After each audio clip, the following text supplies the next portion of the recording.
Hello, ladies and gentlemen. Welcome to another scene set in The Chronicles of Darkness, Vampire Requiem. A Requiem for London.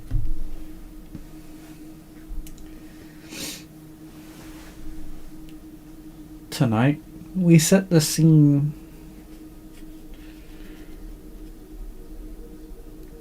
on the edge of London.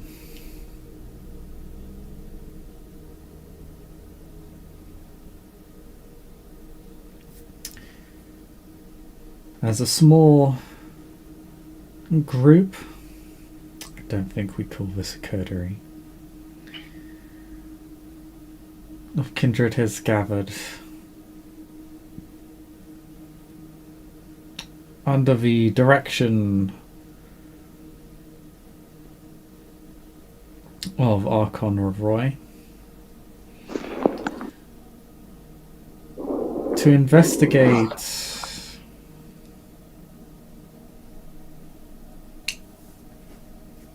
an organization known as the House and one of their larger establishments, and of what is believed to be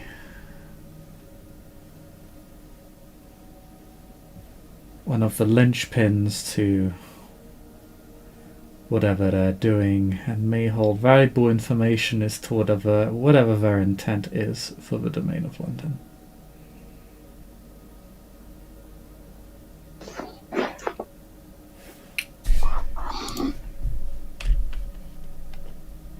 You are currently being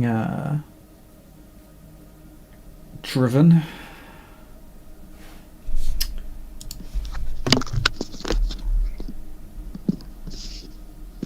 up from Enfield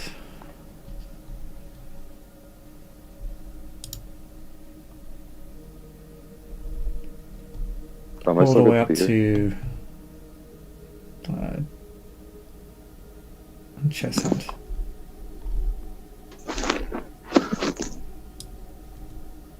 Chris, has the scene started yet? Yes. Oh. I thought it started at 4. Fine. I mean, I'll go. I'm sorry. No, we just started. We haven't actually done anything yet. Oh, okay, fair enough. It's fucked everything.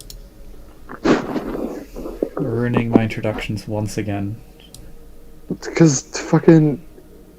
Literally endless disappointment. Jesus, 2 days in a row. You started 13 minutes early. Excuse me. No, I No, didn't. he's actually started 48 minutes late. I started like 45 minutes later. I straight up checked the time, and it was 4. Well, you're wrong. So... so you're all currently being driven up in an SUV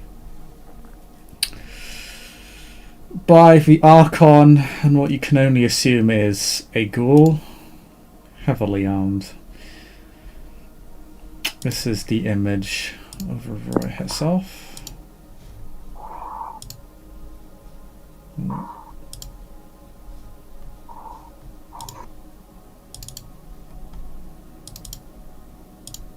There we go.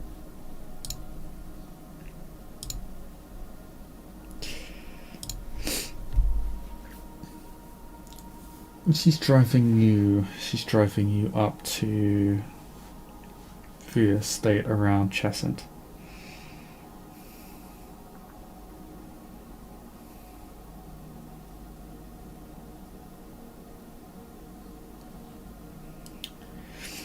As you drive up, you can see that she adjusts the rear view mirror slightly, and you can see some of your faces in the reflection.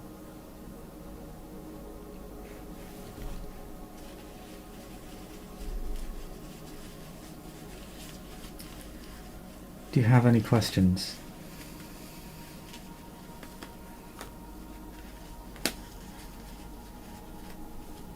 outside of the stipulations of trying to be as subtle as possible, um, do they want any particular individuals captured from this place?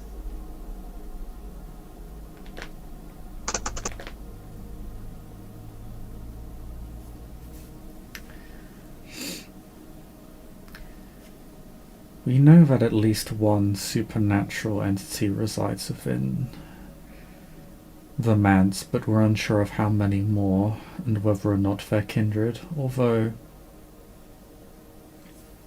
the one we know of appears to possess kindred-like abilities.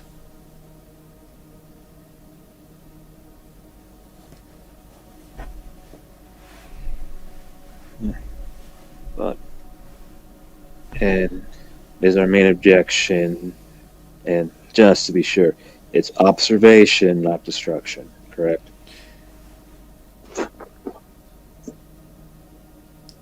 We want to find out what they want for the domain. They're clearly intent on spreading their belief system throughout it, but we don't know why. If apprehending them is the most convenient course to figuring this out, then by all means. But we do not want to have to clean up a masquerade breach after you. I personally find discretion to be the better part of valor. Chris, when we interrogated the ghoul, who we re-ghouled, obviously, what kind of information could we have gotten about this building, what its security is, how many people are here, kind of basic information from one of their insiders?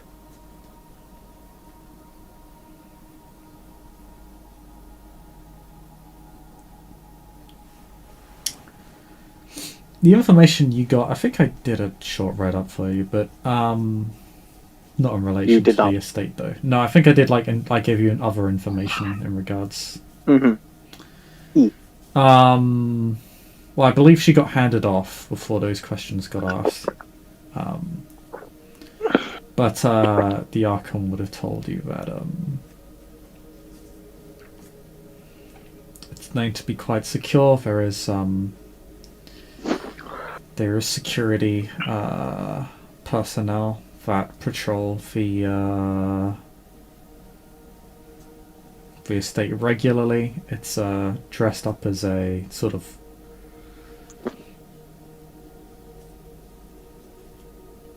how to call it, I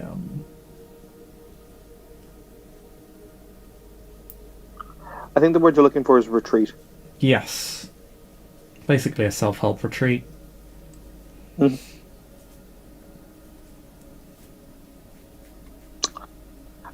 Does she have any idea how many guests, give or take, are generally here? Like, basically, I'm trying to think, how masquerade breachy are we likely to be? Like, are there 10 people here? Are there 50 people here? You know.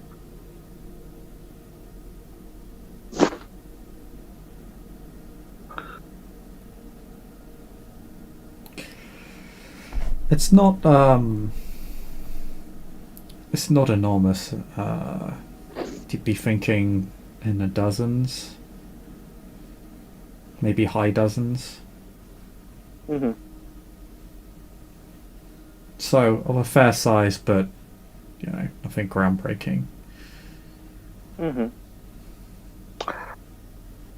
And then the last little declaration from me, because you've asked me to declare I do weird stuff like this before we do the scene, is prior to the scene, I would just like to do or to use my scale called Mystic Intensity, the one that literally just lets me spend blood points on discipline powers.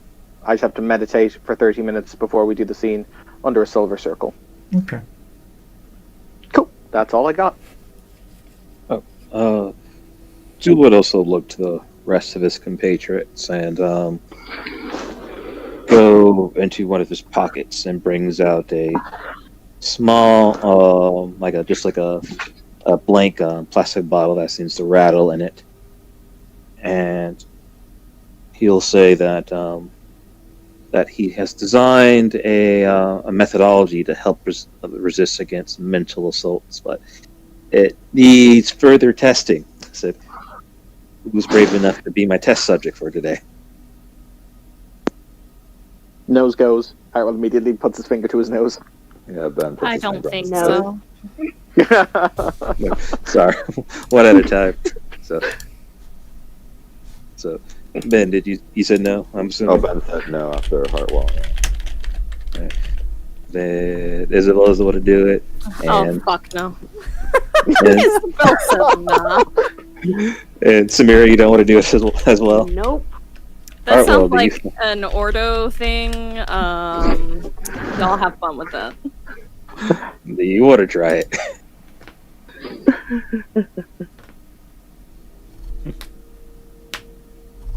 I literally made up this gosh for it. Basically, anybody who isn't a master of the coil of the worm.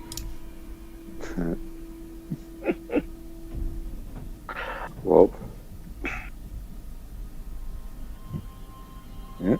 Well, there's no takers, then I guess that's it. No field testing today.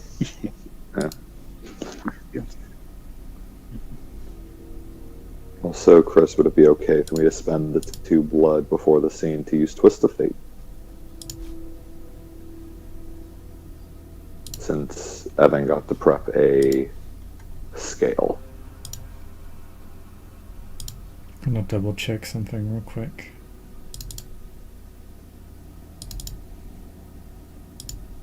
I'm pretty sure there's a roll associated with it.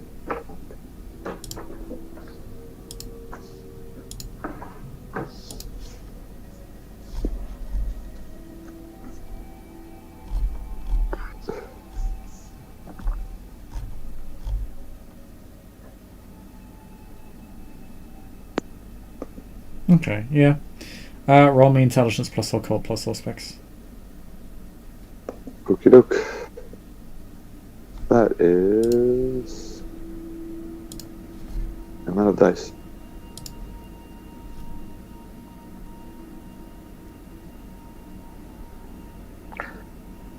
Oh, and Chris, just in case, just to make declarations now, because it will be important. Hartwell's wearing his Kevlar armor. He will wear a face mask and hand gloves throughout the entire course of this scene. He will more than likely be under obfuscate for the majority of this. In case he is caught on cameras. I will have on my person a set of lock-picking tools and several syringes that contain sedatives, in case I need to stab someone in the neck. I actually have pharmacology. I said I might as well use it for something.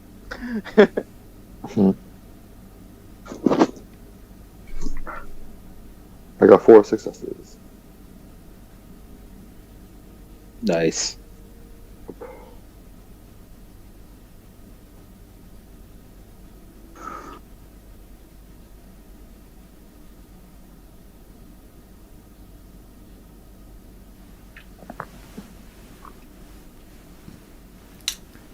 Okay.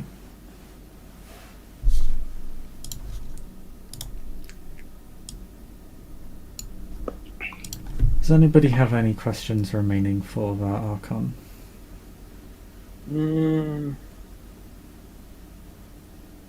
From previous attempts on this place, we are expecting increased security, obviously.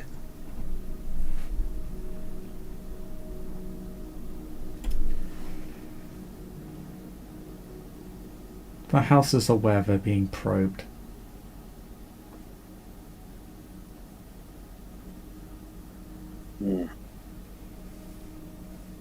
Okay, man.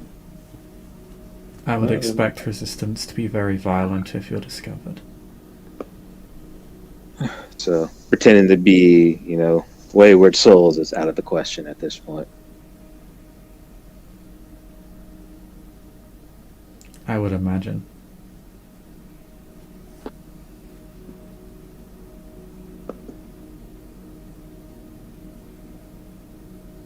For the record, Hartwell casually just tosses Samira a face mask in case she doesn't have one to cover her face.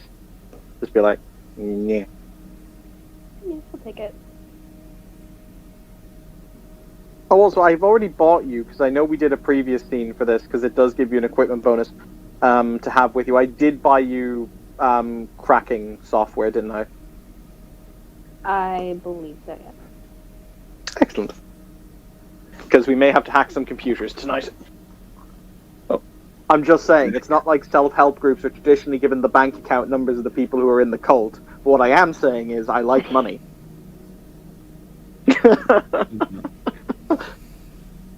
Then, other than that, yeah, I guess we're good.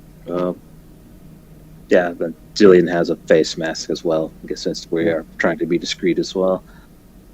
Yeah, And Ben will have a balaclava and a hoodie, pulling a Batman. and I guess depending on, and do we know just for the people that get in there, like advanced technology, security, or just typical locks on the doors?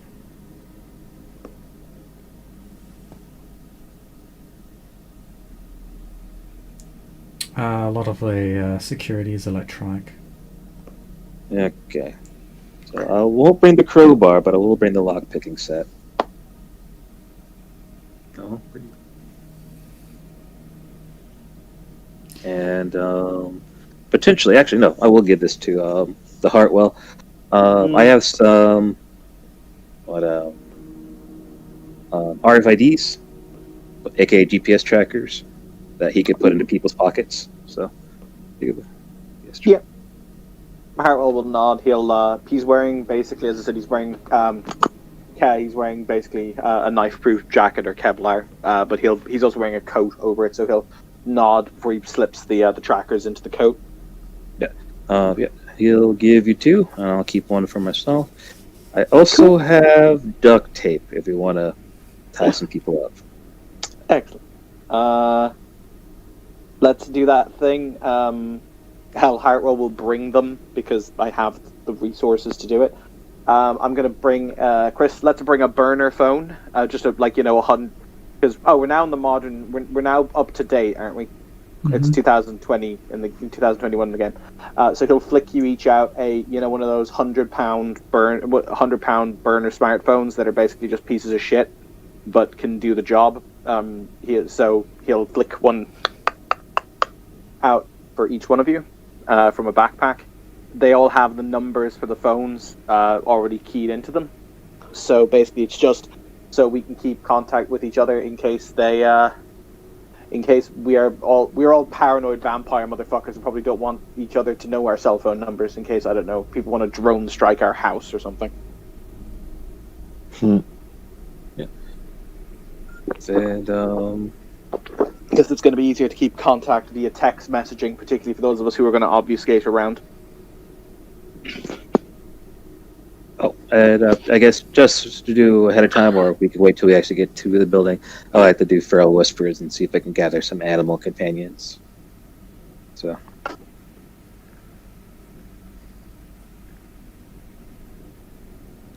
Well, you can do that when you get out of the vehicle because you're still in the car right now. Okay. How far are you leaving us down from their front door? Hartwell will say to the Archon.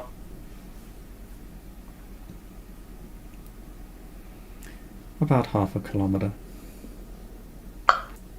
Understandable. Out of curiosity, Chris, is this place, so you said it's outside the city, are we talking about in the countryside outside the city? Yeah, it's fairly rural. Okay. That's fair.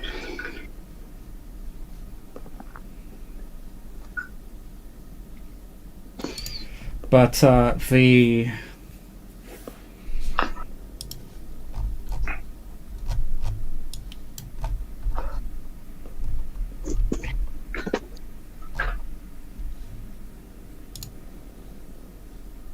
SUV will hit a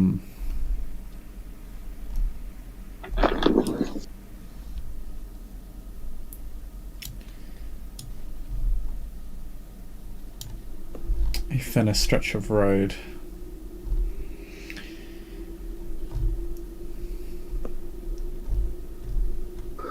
as it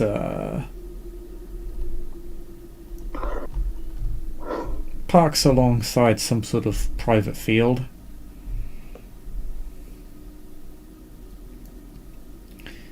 And we'll unlock all of the car doors.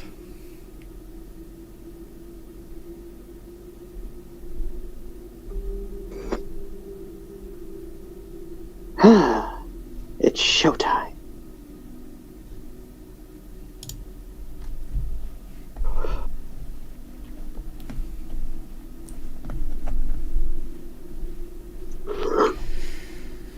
Do as you will.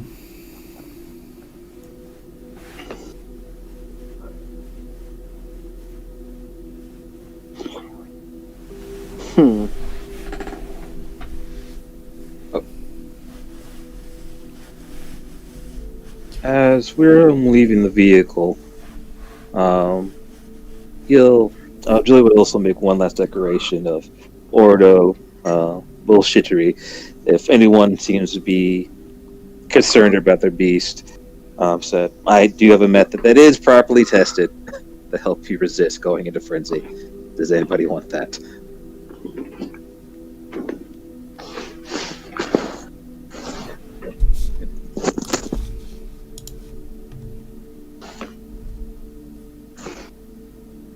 Alright, going once, going twice. Yakadookie.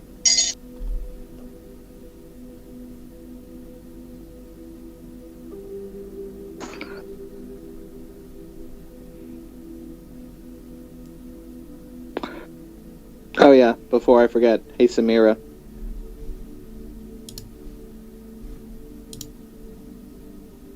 Yes.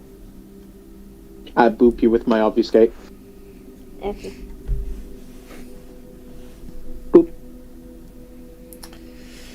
And boop. So, you'll leave the Archon behind, who will simply stay with the vehicle alongside her largely silent, anonymous assistant. As you begin to head down the stretch of road leading up to this retreat.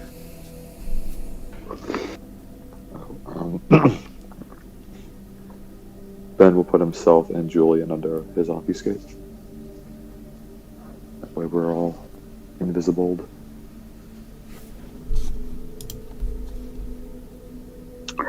Since I don't actually have my book at the moment, it's 1 blood point to do the obfuscate for yourself, and then an additional blood point to do it for somebody else. Yeah, Correct? spreading it to other people costs additional blood.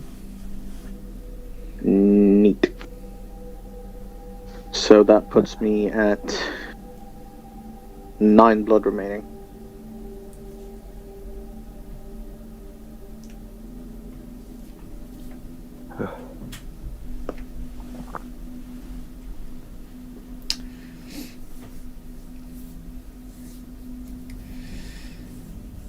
As you make your way up to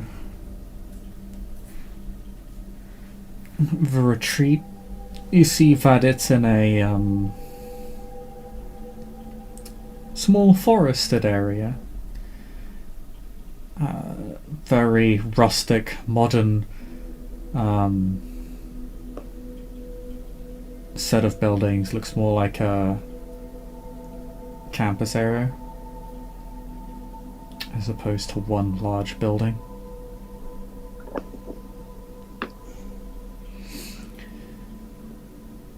You see that the side you're approaching on is fenced off. You imagine much of it is.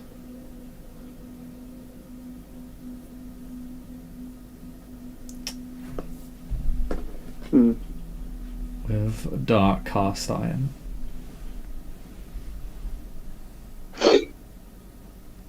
I don't want to rattle the fence because that could break obfuscate. So, Chris, how much vigor do we need to just leap the wall?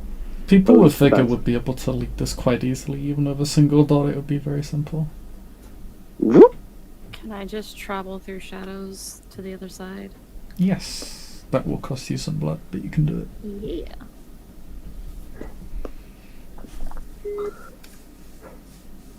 Jump.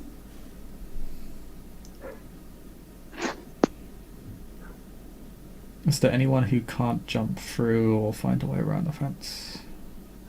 Oh, go ahead, Ben. Oh, Ben doesn't have a way. Ben has celerity. I don't think that helps.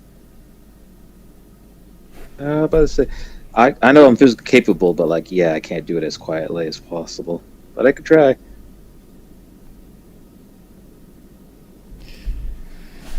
Chris, is there some kind of role we could make to identify if there are any security cameras that are screening this area? Yeah, we'll cover that in just a second. Julian and Ben, would you like to make me strength plus athletic rolls to jump over the fence or climb over it? Sure. Sure Cool. I'm gonna spend a blood and a willpower. Because Ben is not good at this.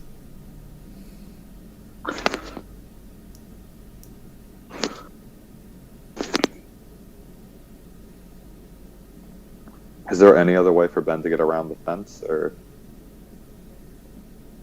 just jump the fence? There is a gate with what appears to be an electronic key and a means to contact whomever's inside. A security booth, you imagine whoever controls the gate. Oh.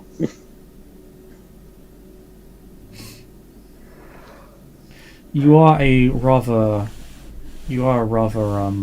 wiry man. You could attempt to slip through the gaps in between the cast iron bars. It'd be difficult though. I'll take my chances trying to jump over. Oh, god damn, I added myself.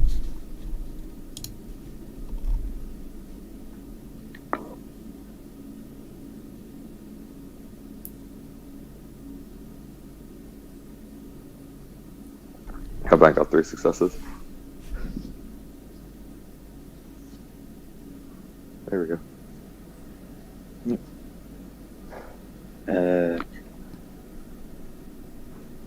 So, do I get past the fence, or making a lot of noise, or am I still stuck on the other side? Okay, so Ben, you succeed. Mm-hmm. You've managed to climb up and over the fence without too much problem. Julian, you aren't quite so lucky. You managed to climb over the fence easily. You're a relatively athletic and strong man. But the top of the fence is spiked. Sort of like putting the same motive for putting barbed wire at the top of the fence to people climbing over. And while you do still climb over, you do snag your clothing and cut yourself quite badly on the top of the fencing. Sorry. And everybody catches the scent of kindred blood.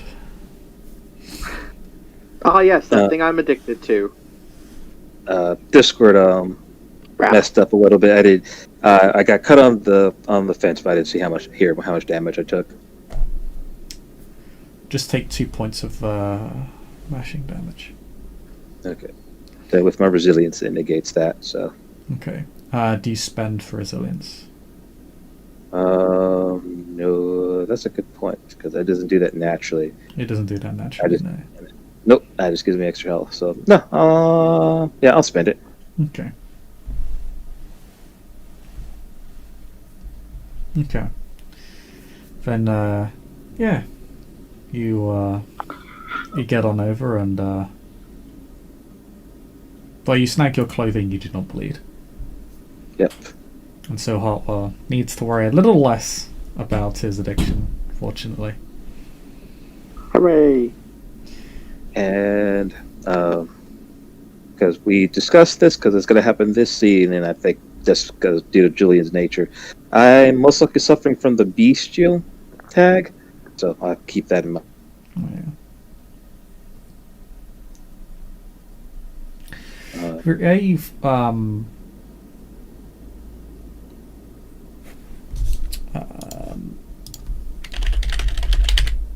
looked over to.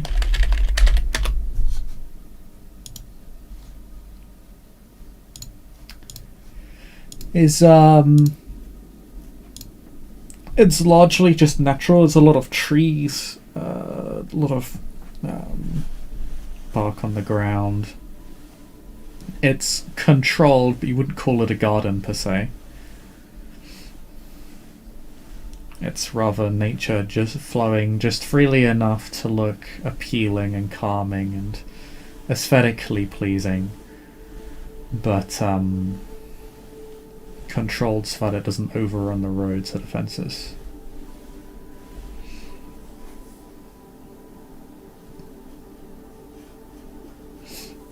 You can, as you continue to walk through the area, past the thin line of trees, you're very close to the road that just leads up to the retreat, some of the other facilities. You can see what appears to be the main building, the main residential block.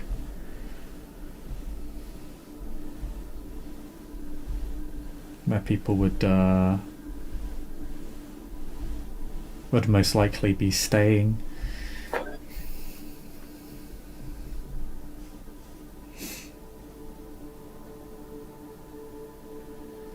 You see a few security people with flashlights walking by through the trees and up and down the pathway as you make your way up to the building. Their flashlights making them quite visible.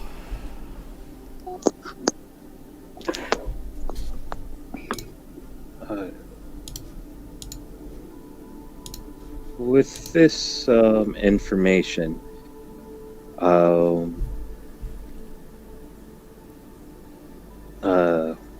I can't talk to Hartwell because he's obfuscated, but I can communicate with Ben.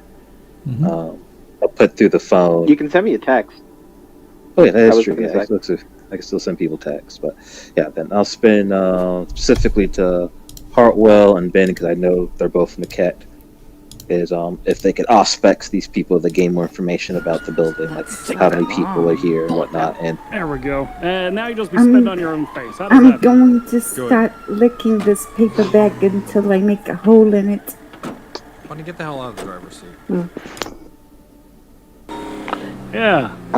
Before I do that, Chris, what is the... That's usually the one that gets... So as we approach the door, like probably the front door, what kind of locking mechanism Ma'am, you better not be on the front door? Appears to be electronic. It's a what appears to be a two large glass doors. In fact, most of the front of the building is it's just transparent glass. Appears to be a rather nice looking indoor plaza with a fancy looking mosaic on the ground. Nice.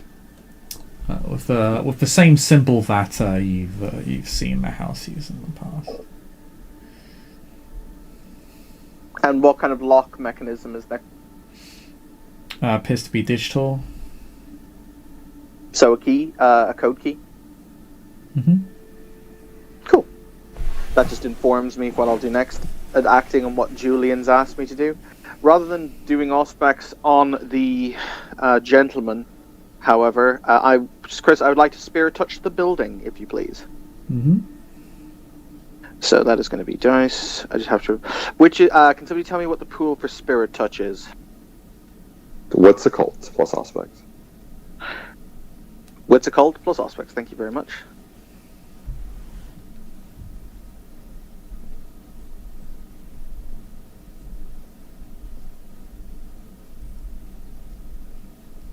Okay, so I get an additional +1 dice for any interactions I have with the building for this scene.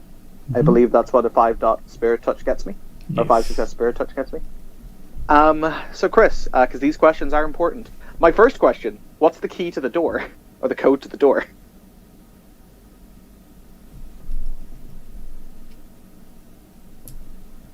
4321.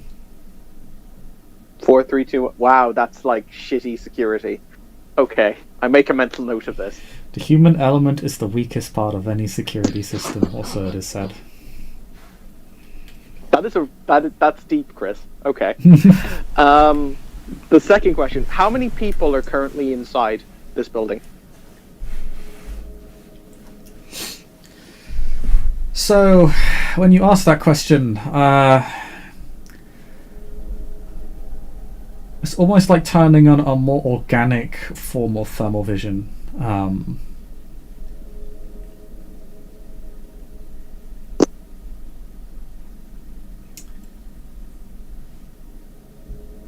You see that there are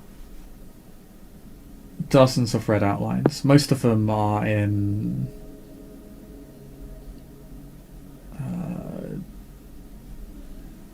what appear to be the equivalent of hotel rooms. You do see a few outlines walking up and down the halls. They appear to be, judging from their the red outline that makes them up, they would appear to be armed.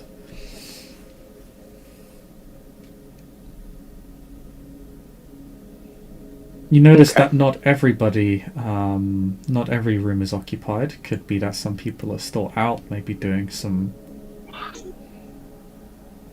late night activity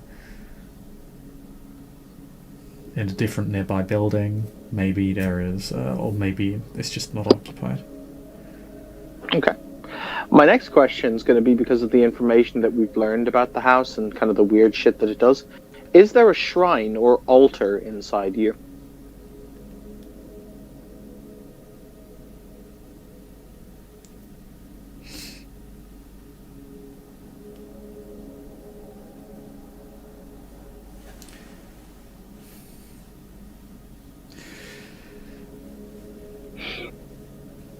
When you ask that question, you sense that there is...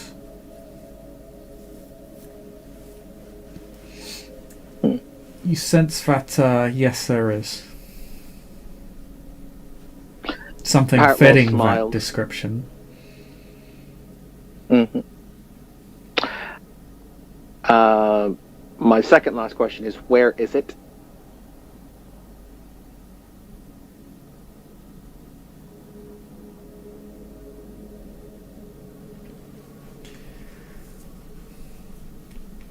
You sense your beast pushing you downwards.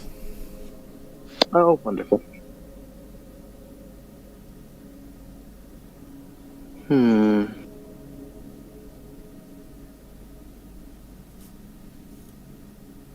My last question is going to be, other than the shrine, are there any other secret rooms inside you?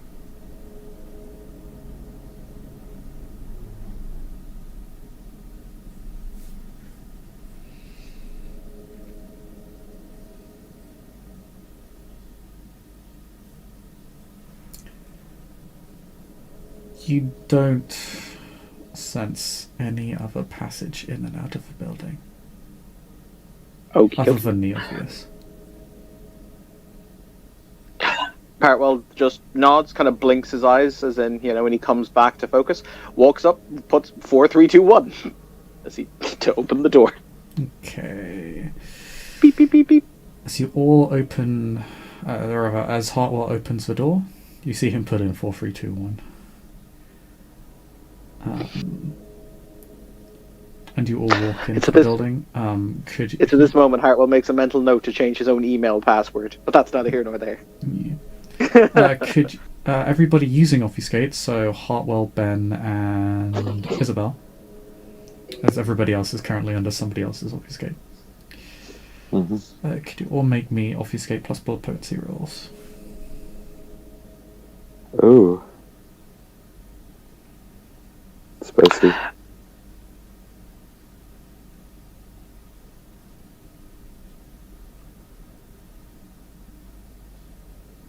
Single success. I'm gonna blow willpower on this one, Chris. Mm-hmm. I think I'm gonna do the same, actually. Blow one of my few precious willpower to jump over the gate. 4 successes, Chris. Only one from me. Oh.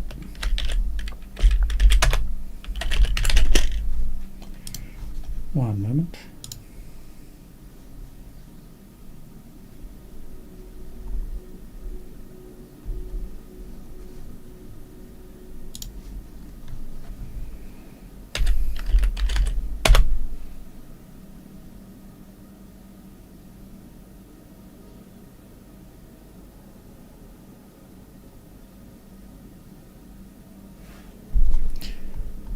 Okay, Ben and Isabel, you feel your Obfuscate being pressured and you feel yourself being watched. Interesting. If this is Hate that. if this is possible, can I use the beast's hackles to get an impression of what is doing it?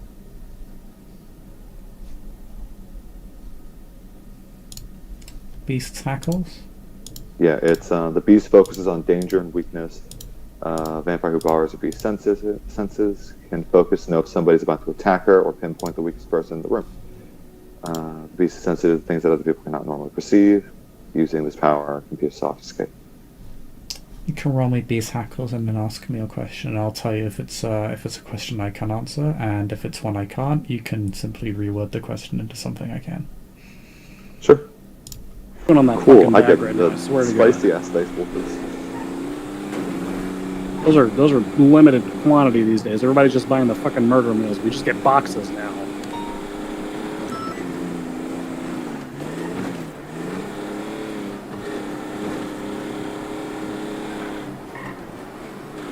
I rolled 11 successes. Jesus Christ. Hey! Oh, Against God, she's the fucking spitting crazy again. motherfucker. Hit her! I didn't know you could even do that. Oh shit, on my Auspex roll for the house, I should have also 9 again. I can't remember my own shit. It's fine, continue. Oh damn, 11 successes. That is, wait, a 9, a 9, a 9, into a 9, into a 9, into a 9, into a 10, into a 10, into a 10, into an 8. Yeah. That's definitely, probably the best exception I've seen. Mm-hmm. Damn. My question is the force pressuring my Obfuscate a kindred? Pardon? Is the force pressuring my Obfuscate a kindred-based force? It's like Auspex. You're asking if it's a vampire. Basically, yeah. Is it a vampire doing this shit?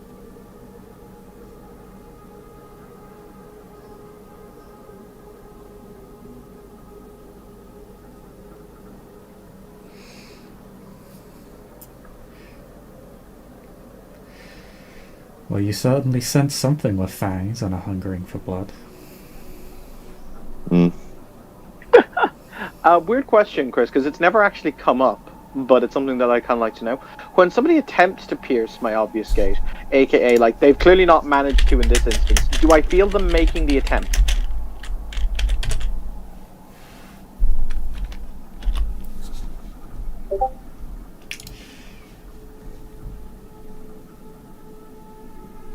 I'd say in most cases no, however this case it is more apparent. Yeah, interesting. Hartwell kind of just raises an eyebrow, like, oh, and they don't see me. Today is a good day. Yeah. Ben will just be like quickly just alert and like very subtle speak that it is a kindred in the text message.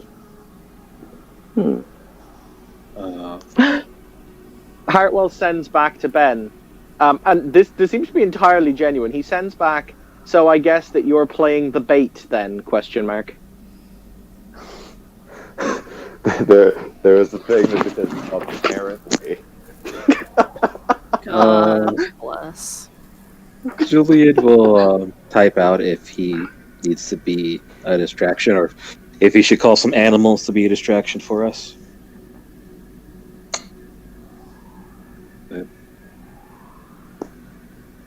Hartwell will respond, at the moment, no. I think that they're just as bound by the masquerade, or at least by the silence as we are. Let's see what they do. The fact that they can't see myself and Samira means we still have the element of surprise. Let's see if they come out to play. Okay. And I guess this is an interesting question, though it may sound a bit awkward.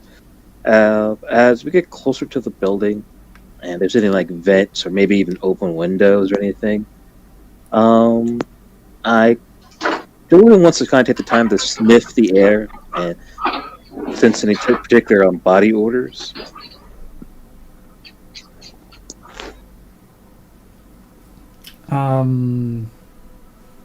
Nothing in particular. Okay. You sense humans have passed through here. You can sense the security guards and those that pass by. A few meters further out, you can maybe sense a Mordor sleeping in one of their rooms. Okay.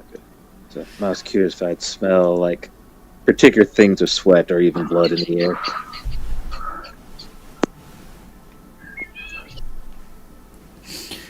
No, although as you... well, you're in the plaza right now, so you don't really sense much else. I was also curious with my heightened senses if I would catch her from the plaza. If I need to be closer, I'll get closer regardless.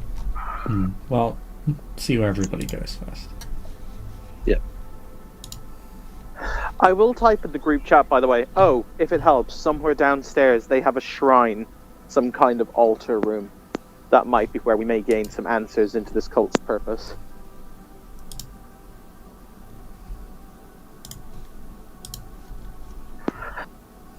He says, perhaps my dear, darling, wayward child and her poppycock religious beliefs might be coming into play. Aren't you part of the same religion? Yes, but shh.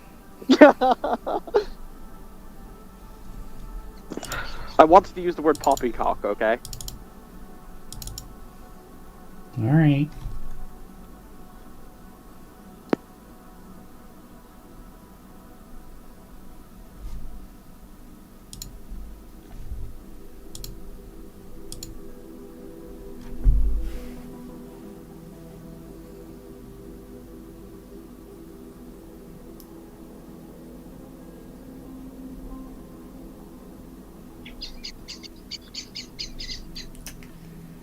And where do you guys go?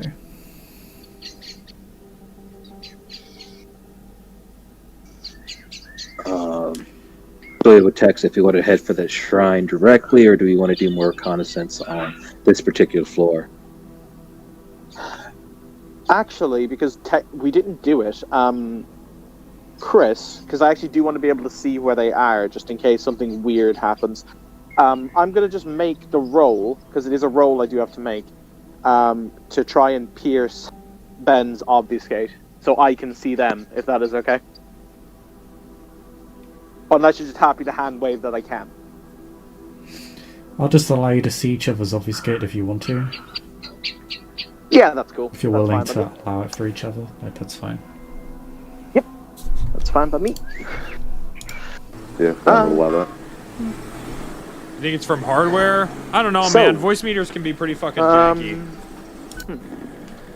Well, what do you guys think? Should we go straight downstairs? Do we want to look into the place in more detail? And that will be my Well, wait, freaking- what Well, the place objective does is to that? figure out, why they're here and partially how they're doing what they're doing. If we want to just maybe get some wayward soul that might be able to tell us some cursory information. Like, I guess the big question is, prior to getting in the car, what cursory information do we know about this religion? It's with their. So what I found out was they have a fascination with Medusa, aka the Greek Gorgon, and there is a bloodline of, I believe it was a bloodline of Ventru, who are associated with it, who are most indicatively in the circle of the crone. So I think it's related to that, but I don't know honestly. However, hey, darling childer of mine, considering they're in the circle of the crone, it might be an idea for us to look around this place with the eyes that only we possess to see what's hiding on the other side. Yeah, that might be a real good idea. And Julie would also like to point out with if the idea of this place worships Medusa is like, but at least within the cult too, I think it's relatively common knowledge. Medusa is known for some cases fertility, protection, female independence. Like, is this a woman's retreat specifically? Is this for wayward souls? Like, if they're using Medusa as their patron, is like, what does that mean superficially at this point? The house appears to take both genders, from what I've been told, so I don't think it's a woman's retreat per se. But yeah, Chris, as myself and darling kiddo are moving into the plaza, let's spend a blood point, bringing me down to a total of 8. Don't know what her total is. It'll bring me down to 6. And have a look. Excellent. To whack on Ujet and have a look at the spirit world of this place.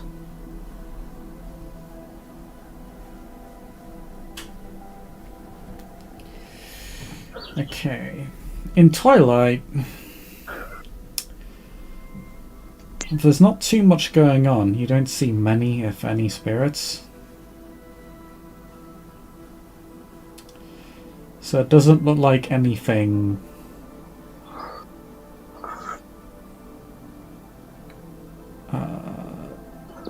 the spiritual persuasion has been summoned here. Mm-hmm.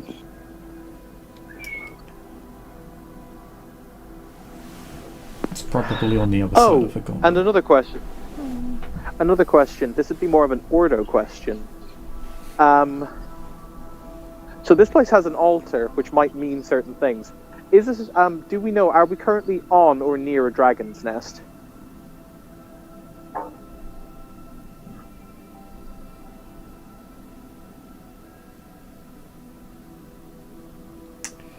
I would say no. Okay.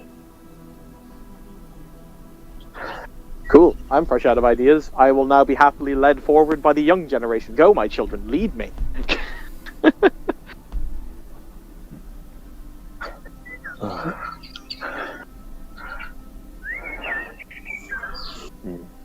So, I'm assuming there's a back door to this place. Whereas you currently just walked in through the front door. You're still in the main foyer. Okay, then. So, outside of group, let's just say Group A, Ben and I are obfuscate being pressured. For the most part, we're still relatively unseen. We may actually have to put in some, stealth checks, but still. So why not just fan east and west that way and see if we notice anything interesting? That'd be a good place to start. Okay. Yeah. All right. In that case, I'll take Samira and I'll take my my childer. We'll go left. You two go right. Yeah. Sounds good to me. That works.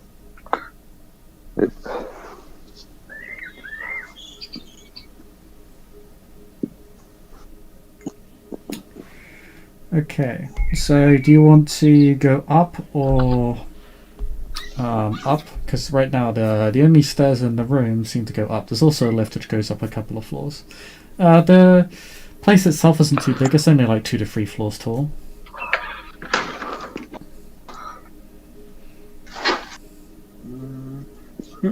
I'm up for going upstairs. Ben's up for going upstairs. Yeah, I'll go upstairs.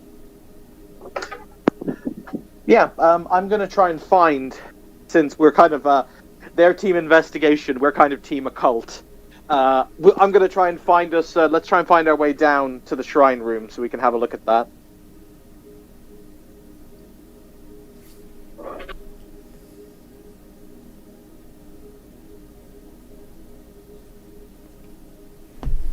Okay.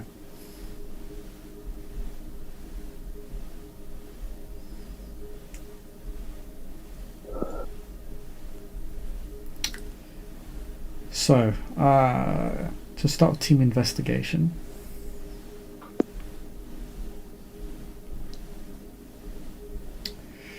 You begin walking up the, what did you say, east side stairway? Yeah, east side. Want to make me a wits composure roll, and you may add your blood potency score to this check. Ooh.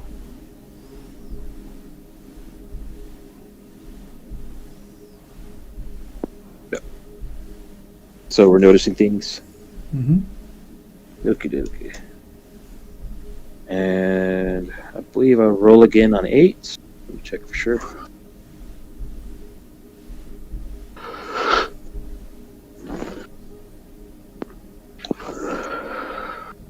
Okay, no. It's whenever I get exceptional success, I become obsessed. Okie dokie.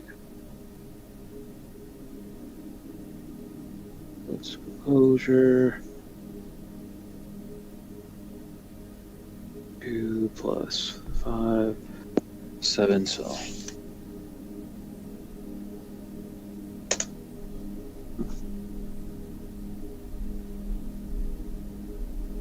Ben is good at one thing, it's noticing things. It's a very good power to have.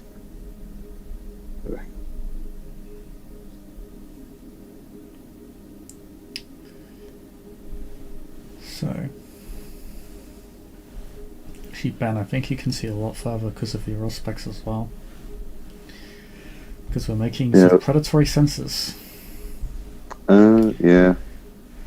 Do I have my Auspex roll to this, or my Auspex? No, what it does, it just multiplies the range at which you can sense these things, so you'll get even more information on top of your exceptional success. Nice. So, Julian, you sense as you walk through,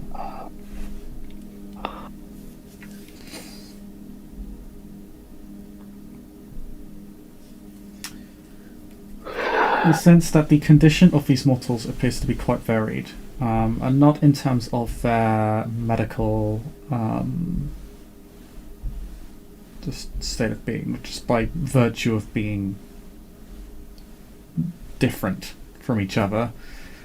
They follow certain trends.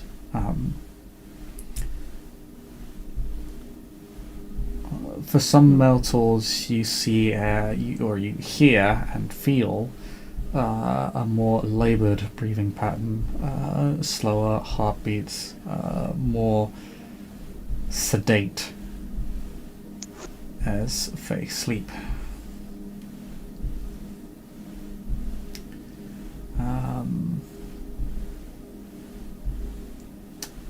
For others, you sense that they have more rapid heart rates and breathing patterns. And you would even sense a certain tension. It's just difficult to pin, but you would almost equate it to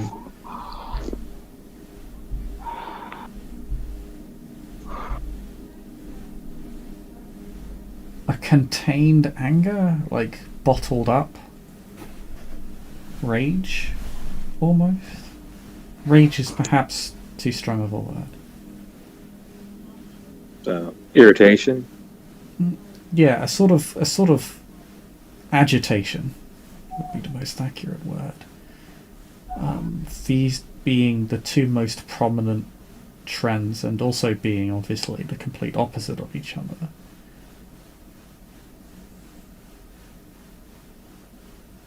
Given that they are trends you can sense, you would wager that something is clearly happening here. Ben, with your exceptional success, can see quite far, so you can sense most of the building. And you catch on to these same trends. You think some of these mortals are definitely being fed from. And you're not sure what they're doing to the others, but they're clearly doing something to them. Something is clearly happening.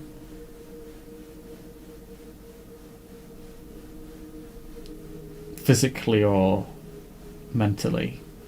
But you're not too sure of the information you have. What you also sense, though, quite far beneath you, is a very, very large number of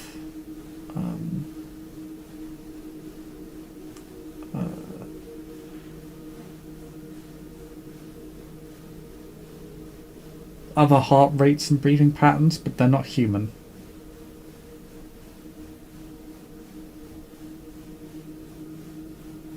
You even sense a few throughout the rest of the building.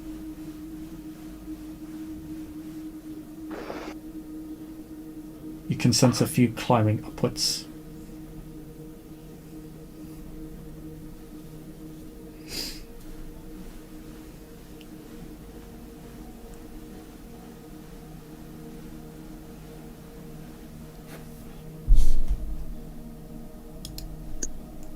You think they're probably animals, but you're not too sure what they are.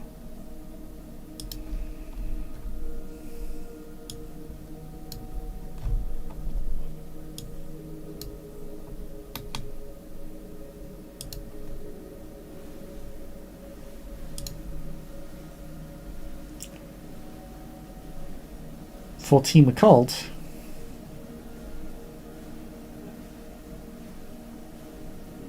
would y'all like to roll it plus composure? These are dice that many of us possess. Well, as an aside, are you breaking into anybody's rooms, or are you just sort of walking throughout the corridors? We'll walk. I don't think we're going to break into rooms. If there are doors open, we'll pop our heads in. You know what I mean? Yeah, so... Jesus Christ!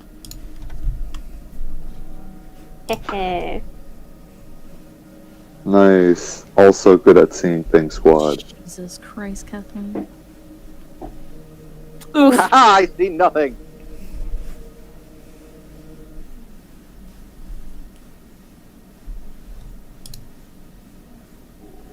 He sees all the things with his special eyes, but not with his regular eyes. They're defective, okay? I need to give them back to the homeless guy. I stole them. I mean, nothing. God Sorry. damn it! So, Isabel. Hartwell, you don't really notice anything of importance. Isabel,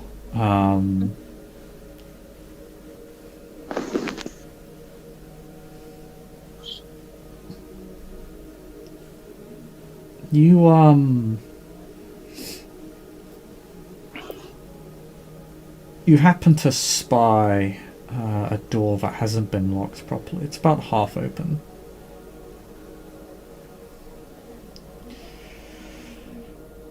And you're able to carefully push it open. You can sense there is someone inside, but they're asleep.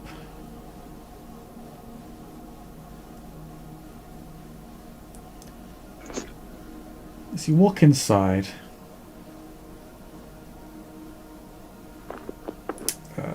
you enter what appears to be a relatively small but well-stocked hotel room.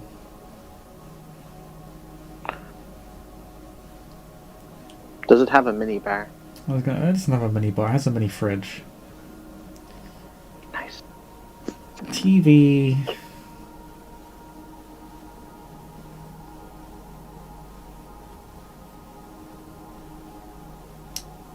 Nice big soft bed. And side table. Couple things you notice though. So one is the immediate smell of blood.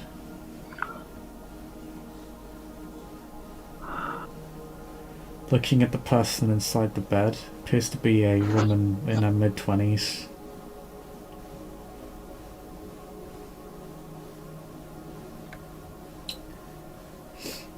Is she alive? She's alive. You can tell that she's alive. Her heart is beating. You can hear it.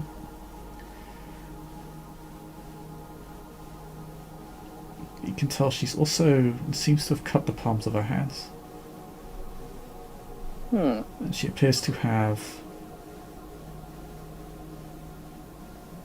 lightly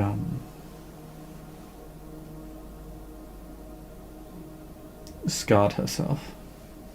Her arms.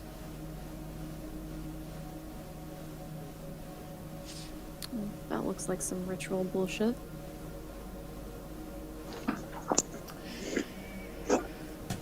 Samira.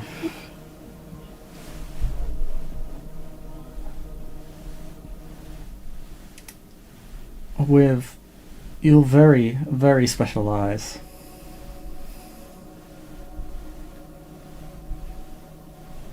you try to subtly check through some of the cabinets in the room. Check underneath the bed.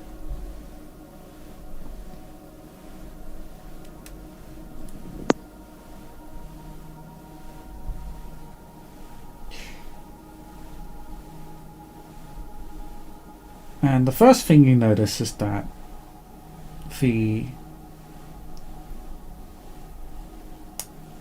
little side table, the bedside table, in the corner of the room, the way it's positioned and the small statuette on it gives it away as something of a makeshift altar.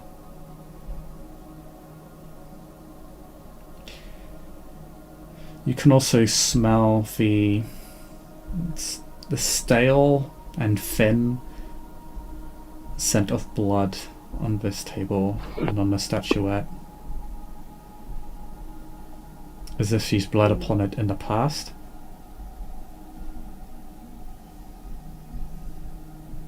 At least you think it's her blood. It could be somebody else's.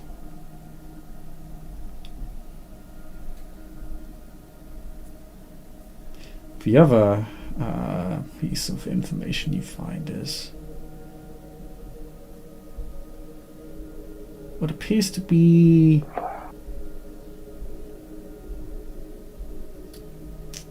a cheap-looking black journal, like one of those $2.99 journals you'd find in a lot of stores around the world. They last 6 months to a year. And it's less a journal more than it is a series of notes.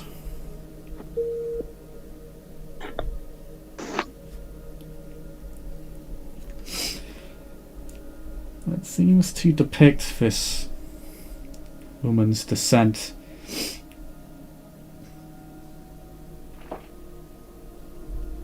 into the House of Pride, into their belief system that, as you look at it, and as I presume you share with Isabel and Co., seems to mirror the Statite belief system in some ways. In some ways. It's very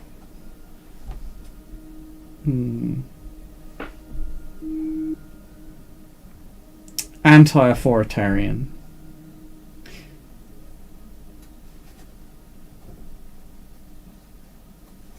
Vindictive, you might say.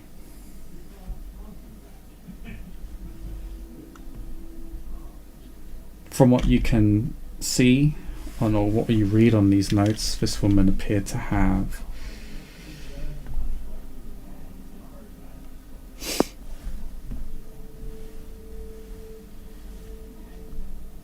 a history of exploitation that led her to murdering these people.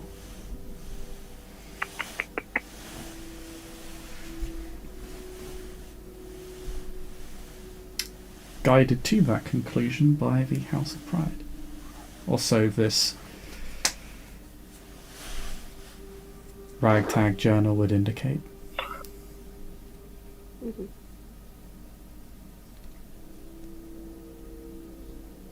There was scarring on her arms. How old did it look? Like how long ago? No older than a few months. This person looks like a repeat attendee to this retreat. Maybe even a permanent one.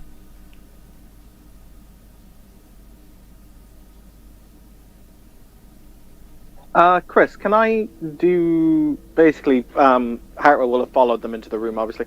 Can I roll some? Because obviously there's the scarring, but can I roll maybe an intelligence medicine check in order to identify if she has any other peculiarities about her physical condition?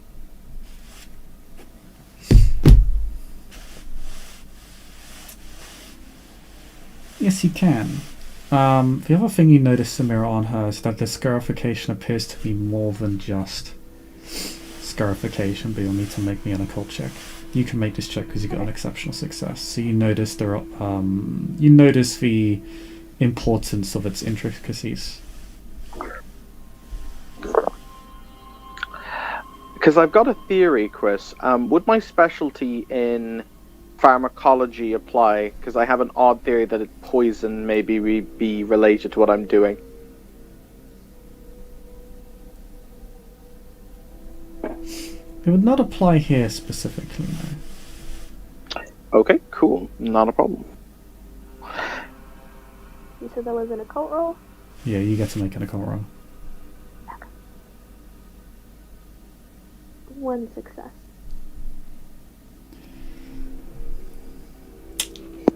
So, Samira, you're not particularly familiar with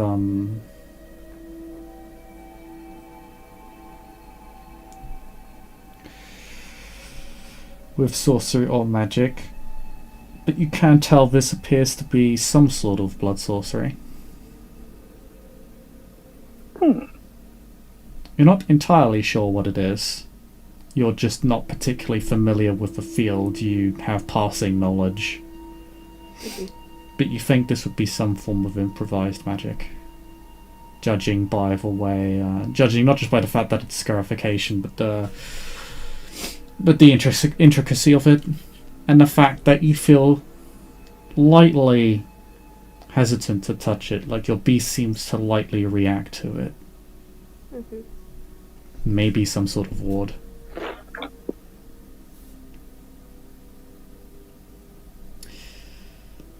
Hartwell? That is 4 successes on the medicine check, Chris.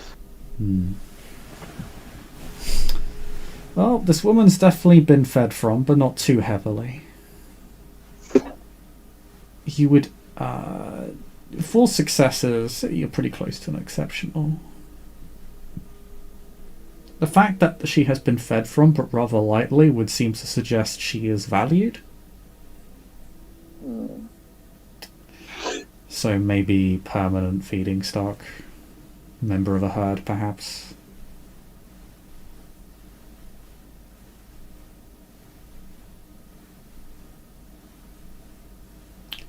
I'm going to text Isabel. I'm going to ask if she still feels like she's being watched, question mark. You definitely are. She will send a nice quick text back saying yes. Hartwell basically says, I assume you've come armed to this little soiree, dear. She's just gonna kind of give a shrug, but like... like wiggle her fingers like I'll be real quick. Yeah, but I'm asking, do you have a knife? Fuck no. Because I can't give you one. I was gonna say, make it look like you're about to physically harm this woman. Yeah, I can look around the room as soon as Chris gets back and see if because there's gotta be one somewhere in this room. Well, basically, yeah, because if she's valued feeding stock and they can see you, they might intervene to protect her. God, if I die, Ben That is would a also sacrifice send I a am thing willing like, to make. Ben I'm is just sure like, hey it guys, is. there's animals. There's animals in this building. I don't know what kind, but there's animals. You're gonna get a text back, Ben, just saying snakes? Question mark. Can't. Ben's like, I'm good. I'm not that good. Well, if you could specify what kind of animals, I could try to get their attention. If not, I can't just scream animals and just all the animals come here. Yeah, fair. Ben also reacts to the knife thing.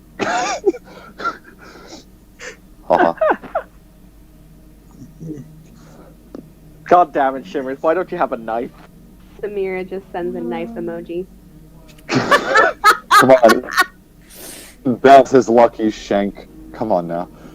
I'm just text them all back. Well, I fucking play with shadows. What the fuck do you want from me? A knife. Maybe just strangle her. That's also a really good plan. But listen, if she's cut herself recently, there's a knife somewhere in this room. Samira just sends a fist emoji. I'm not punching her. I don't punch things.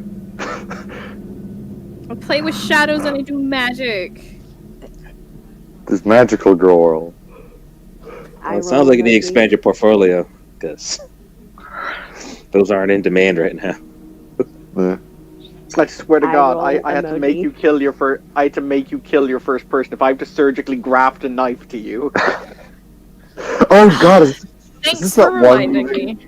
God, it's gonna be that one movie where the guy has the gun stapled to his hands.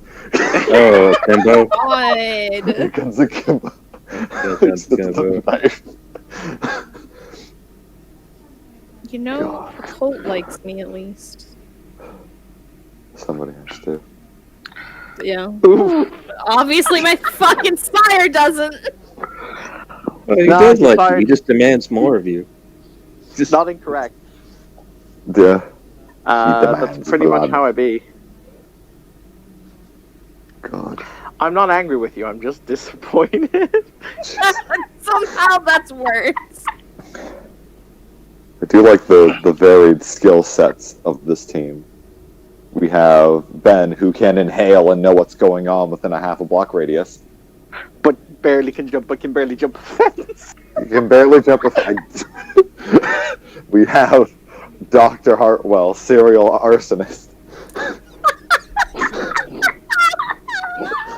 I feel like I need to get business cards with that made on it. I don't think you do. We have the magical girl, Isabel. We have Julian, who can speak to animals and is the You can most walk with the leader. animals, talk with the animals, jump. Yeah, walk and talk. Walk with the animals. Oh man, I feel like we're the cast of a Disney movie. And then we have Samira, who's just punch emoji. I feel like this group chat is something that doesn't ever need to exist ever again. Yeah, basically. I'm just Changes waiting for severe. somebody to mess up so I could just rage. God. Those are some really good. Me, I got as many successes as I have dice on the fucking roll. Yeah. Like I said, I didn't even know we could roll that. I didn't know we could get that many successes. I never see it. Yeah, I mean, like, listen, I built Ben to be good at very specific things, which happen to be why we're here. I have a very particular set of skills. Very particular set of skills. I will find you, and I will kill you. Well, I might just find you. Her very specific set of skills could have involved Nightmare 5 if she could remember to spend her fucking XP. Listen. Listen. Wait, you have the nightmare? Yo, man, why don't we just fear somebody in submission to give us answers? Listen, She if did that Samira last said- time. It was pretty funny. I did do that last time. But also, we're being it's- discreet. Yeah. Listen. Yeah, well, I'm tired of being discreet. You know how often the order says don't tear down the building? Too often to me. I don't think Hartwell knows what discreet means. That's not true. I'm actually really good at it. I just choose to do hyperviolence occasionally. I was about to say, I'm just gonna stare at the woman who you punched in the back of the head and then kidnapped. After Okay, but I stalked her for like 3 hours. God, that doesn't make it better. Nobody caught us while we were doing it, though. God. Listen, that sounds like a very maquette thing to do. Stalk somebody for 3 hours, knock them out, and drag them somewhere. If it helps, No. I now have dominate, so I'm better at remaining subtle. That's fair. The stalking someone, yes, because I've recently done that as well. The punching someone to kidnap them, no. You have Listen, two just gotta vigor have- now. You have no excuses. It does not mean I'm gonna punch someone to kidnap them. Instead, I'm just gonna manipulate them into hating everyone they ever know. Yeah, that's So like wait, the hang on, actual Liz, setup. So wait, so what you're saying, Liz, is you're gonna like try and have a friendship/conversation with them? That's exactly what's happening. Literally, that is what I'm waiting to do. Is I'm waiting to I'm have aware. I stalked this I'm aware. fucking woman for like weeks. I'm aware. Ben, I want you to understand, Ben has this particular set of skills, which is called fitting into social situations. He rarely gets to use. The only time he got to use it when he was infiltrating the shard, pretending to be a...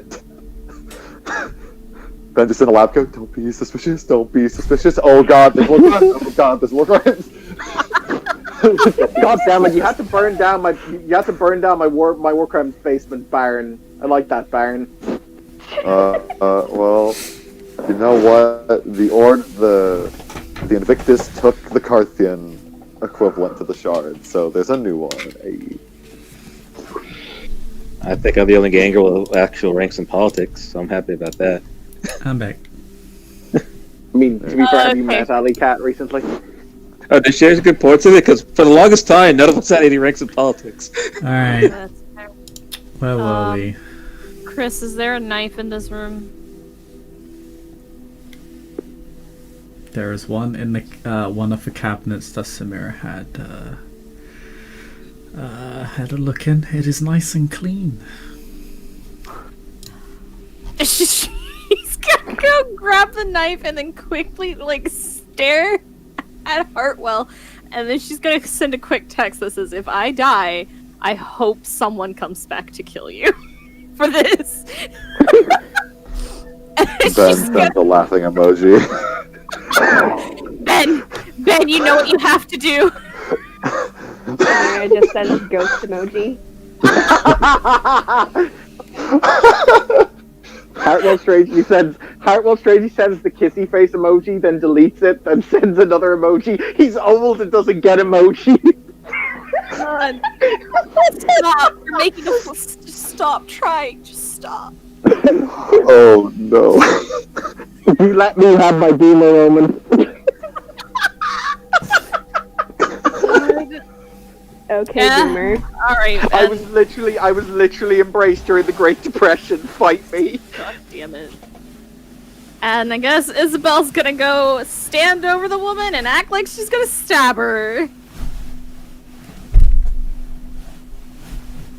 Okay.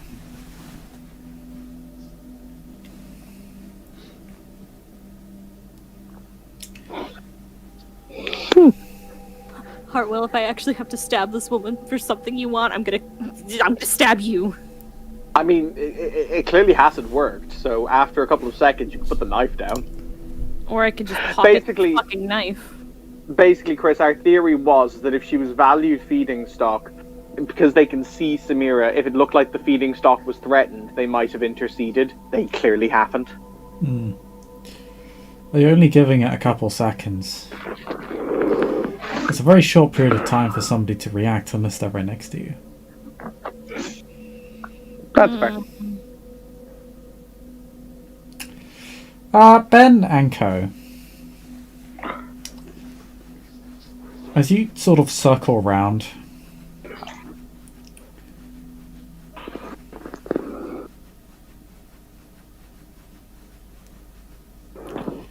You see that the door that was only partially opened has now been fully opened,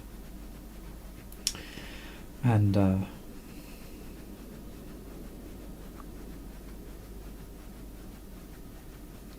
you can take a peek inside and see Isabel standing over a woman with a knife. Ben, you sense those other life forms are approaching your vicinity. Then we'll send a text. The animals are coming.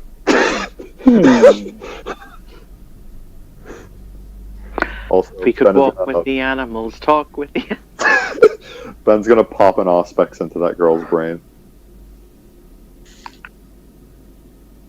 Pop an Okay. Auspex. Yeah. What level? How much blood is Auspex for again? 1, I think. Let me double check. Auspex 4 is 1, Auspex 2 is 0 for the first time. Yeah. Oh, I thought you said pop into her brain. I thought you meant Auspex. Oh no, fair enough. I was just using death. Ben doesn't have high disciplines. What are we talking about?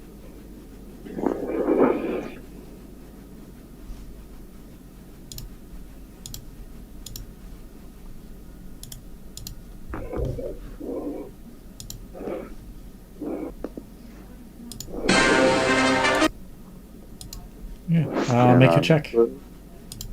Fantastic. I'm gonna pop into a Slim Jim. I thought it was snap into a Slim Jim. Has the story. The Folsom Dam has been a you Sacramento are Valley in landmark fact. for over half a century. But since a spillway gate began to leak 4 years ago, the dam has become a symbol of doom for the hundreds, perhaps Yeah, they are. I've thousands never of had one. souls who will be consumed in its onrushing waters. But this year, the Sacramento They County make you government just jerky, finally right? decided to act, God, budgeting one off $20,000 to construct a memorial for the victims of the inevitable tragedy. This disaster. Ben's just gonna up down, up down. Oh, 4 successes, nice. Yeah. What was your questions? Yeah. So first question is, why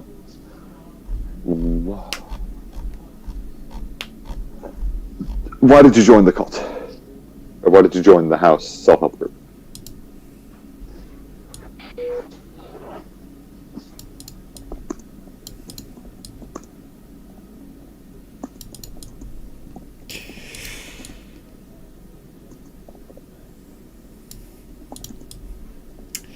You simply sense the very empty void that most mortals would call depression.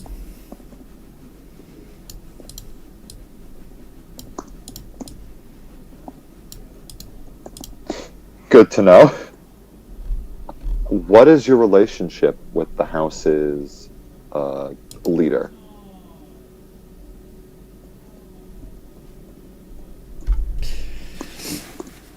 You sense deep devotion, loyalty,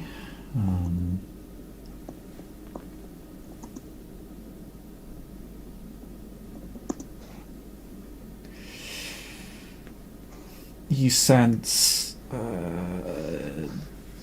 inferiority,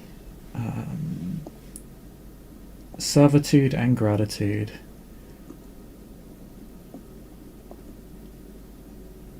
And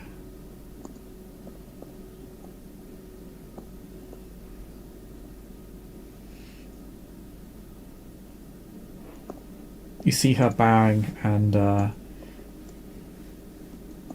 praying before a morass of snakes.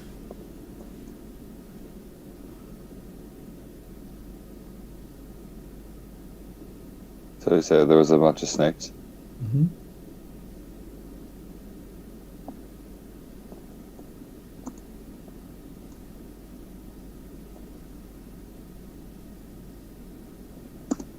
Right, snakes. Cool. What has the leader asked you to do for him? What are some of the things?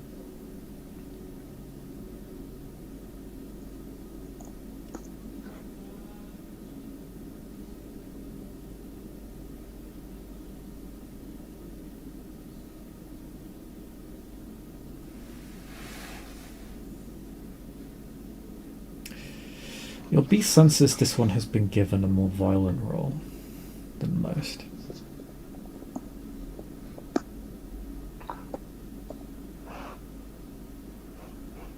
You see her holding a bloody knife before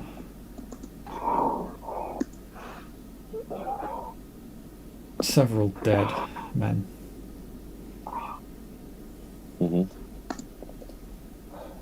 No women, just men? Just 3 men. Okay. Cool.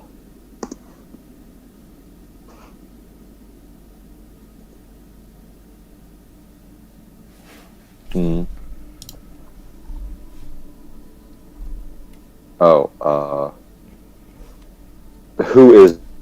What's his name? What does he look like? Pardon? Who is the leader? What's his name? What he looks like? Something like that? You'll need all specs forfeit. Oh. Fair enough.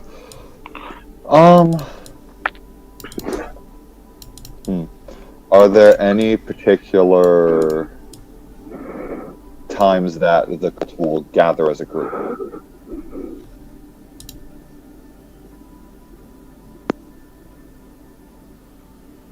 Like, are there particular sorts of gatherings like that? You can ask when she's been to gatherings. You can't ask when the group gathers because, again, it's Okay. the questions have to be relating to the person, not anything else. Oh yeah. So when would she? When does she know the group gatherings and stuff like that? This is an appropriate question.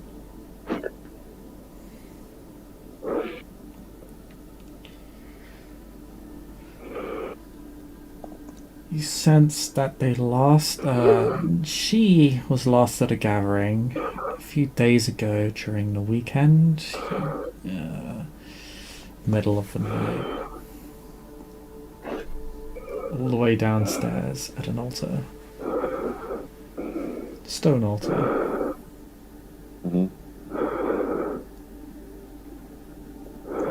Oh, Evan, you're breathing into the mic quite heavily.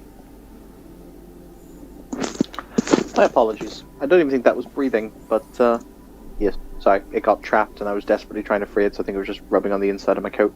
It might have been what it was. Leon, those are my questions. Ben will, as quickly as he can, text their snakes. Carwell will just respond, of course they are. Fantastic. Snake emoji. Snake emoji. Or they're probably snakes. Should I talk to snakes or be snake be?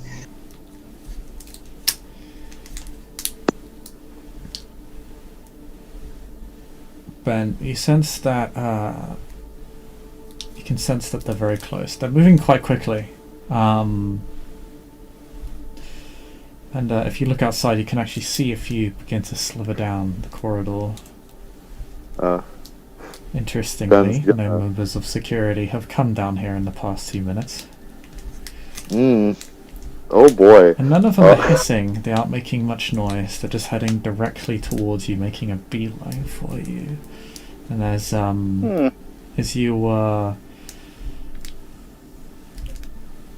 you look and more approach, you see that there are quite a lot of them. Enough that they're slithering over each other. Oh. In wow. Almost a mad dash to reach all of you. Hey, Ben's gonna be like, a lot of snakes, and walk out of the room.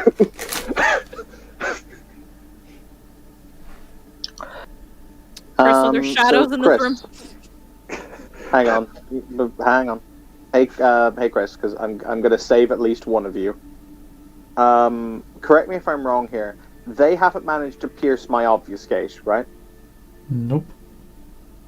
If I extend my obfuscate to a person who they can see, aka using my obfuscate, which they cannot see through, to cloak the other person, they will become invisible to them as well, correct? Yes, they would, however, be aware that there is then someone they can't see. Correct, but it would mean that they would be unable to see the people who I cloak. Mm-hmm.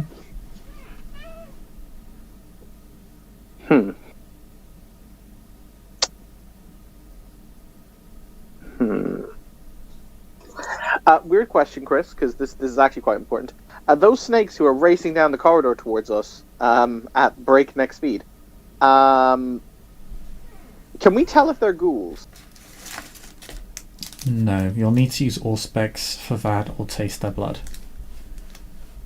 Okay. Hey, Shimmers, want to be invisible again? It's either that or I'm sinking into a shadow. Where are you going to go, though? You have to reappear from another shadow you can see. Yeah. Yeah, we are underground, aren't we? Never mind. Yep. No, you're on the I'm gonna confuse the Americans here by saying the first floor, but I'm gonna say it anyway. Oh, it's okay. You're on the first floor, so there's just one other floor above you. Okay.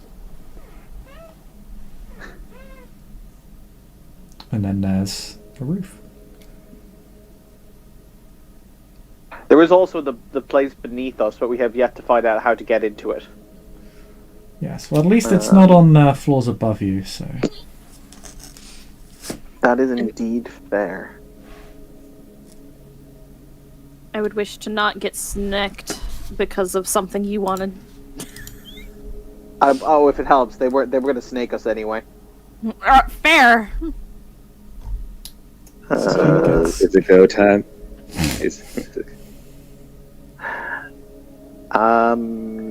Yes.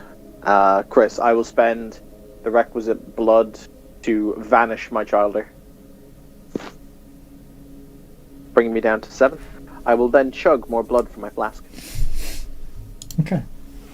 Flask. But for intents and purposes, I believe the only two that can now be seen by the horde of snakes are Julian and Ben. Mm-hmm. Ben, I think, is running away. Yeah, Ben's been like, alright, see it. Well, no, Dylan's gonna ask, like, are we actually are you running away from cavalry, or are you running away because you don't want to be attacked? Like, I need to know exactly what I should and should not be doing. Ben is just trying not to be attacked by the snakes. He's just trying to back away from the room because he figures that they aren't necessarily after him. They are just they're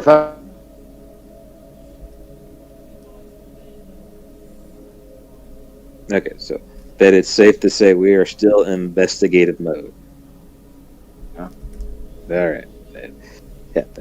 Julia will just stay near Ben and be discreet. Okay. The snakes do not chase Ben and Julian. What they do is that they enter the room and they begin to cover the room just through the sheer mass and numbers. There's a couple dozen of these things. Worms are never fun. And a few of them slither onto the bed, waking up the woman.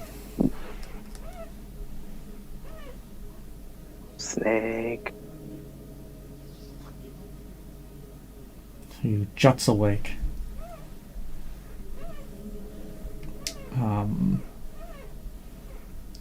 Shocked, surprised, and a little bit afraid. Although a couple of the snakes will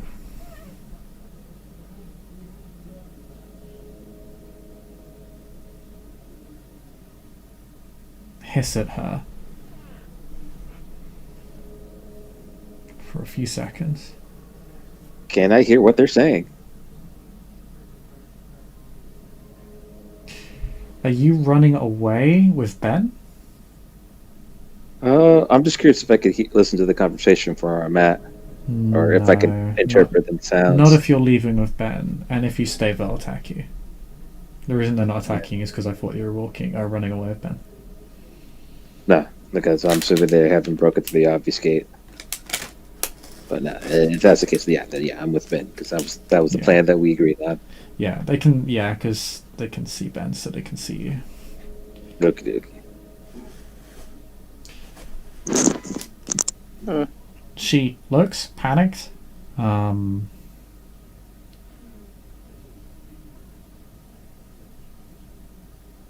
Looks vaguely. Looks sort of in a paranoid fashion quickly around her room. And then we'll get out of her bed and begin hurrying out of her room. Let's follow after her. Go obfuscate team. Go obfuscate team.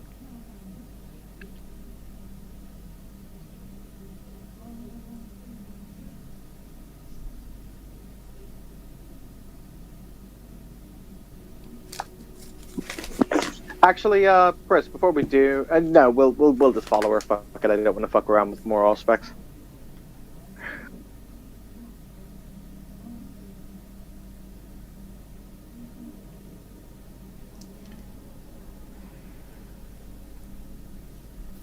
You see her run quite quickly down the stairs, through the corridor. The snakes following with surprising alacrity and swiftness.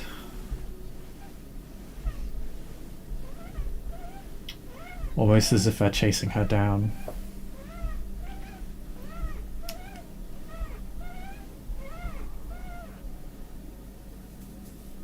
She runs down. Are we talking? Just to clarify, are we talking dozens or hundreds of snakes here? Not hundreds, like a couple dozen. Okay. If it were hundreds, I don't think any amount of... It would have woken a lot of people up, I think. Mm-hmm. The couple of dozen, snakes are surprisingly quiet. Mm-hmm. They're subtle beasts. Shimmer's just like, yes, I agree with this. Mm-hmm. That's why I like them.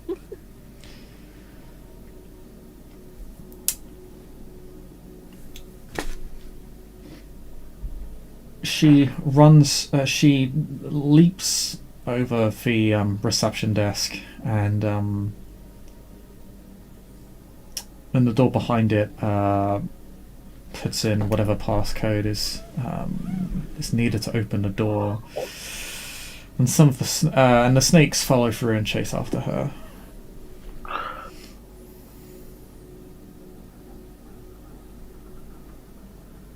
Do these stairs look like they're going down, Chris?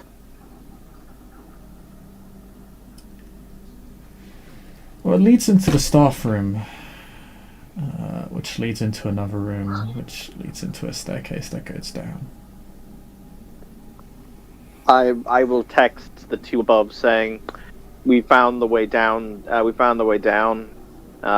If you wish to rendezvous with us, you can." Yeah. He will preface, "I sense the time for violence is fast approaching." Isabel's gonna then text, and she's gonna go, Ben, please remind me to never listen to Hartwell again. The response.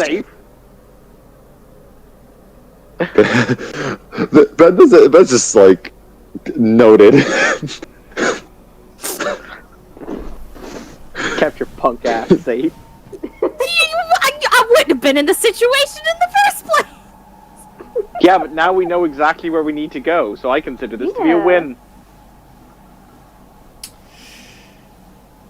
So you head down the stairs, walking after her.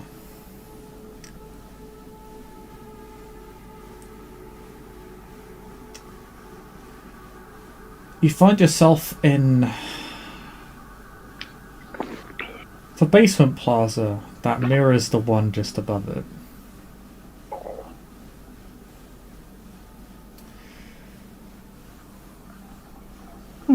The only two differences with the shrine at towards the end of the room,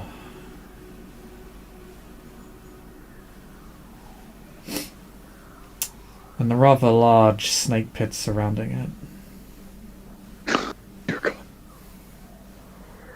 it.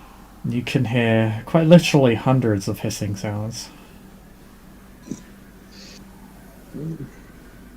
Delightful. Isabel's gonna text the group. Have I mentioned that I really don't like snakes ever since Nanette's snake bit me that one time? You leave Mr. Hissers alone. The room also has a... Oh, sorry. No, you continue.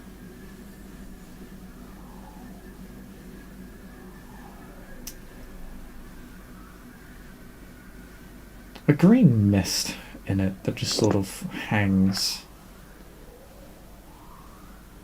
like stagnant smoke.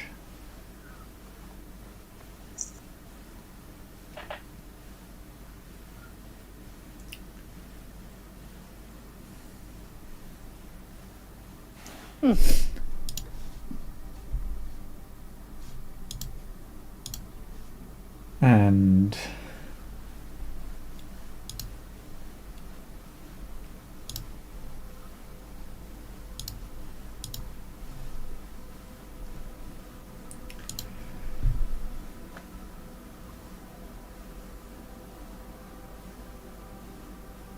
you can see three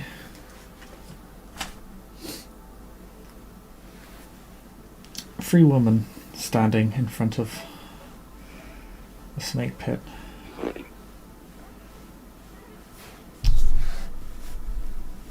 One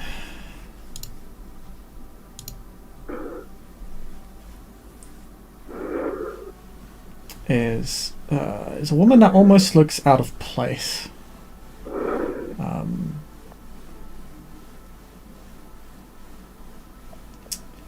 She has a round straw hat, bright blonde hair, smooth skin, very fair looking.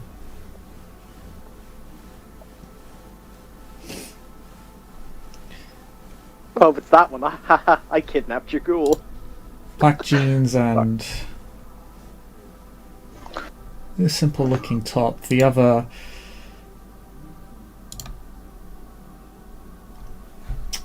is a woman with darker skin, a Mediterranean complexion. A slight chip in her right eyebrow. Dark curly bangs. Looser clothing.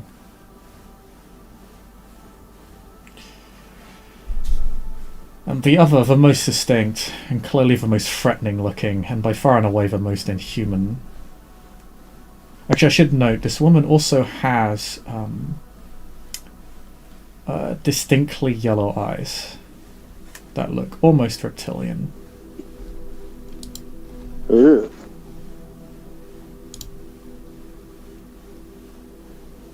The pupils look slightly snake-like.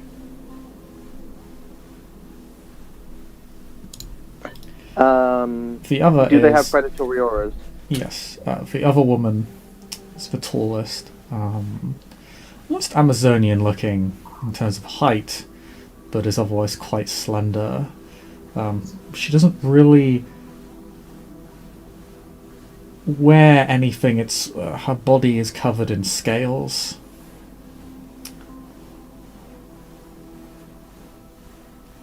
Her hair looks more like the tails of snakes. Her eyes, the pupils, distinctly snake-like. Her skin, a very faint yellowish gold.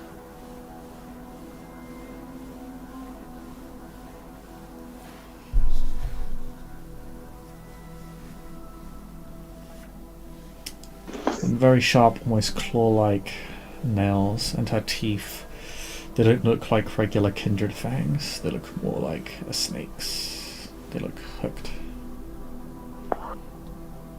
And I'll just give you all of their images real quick.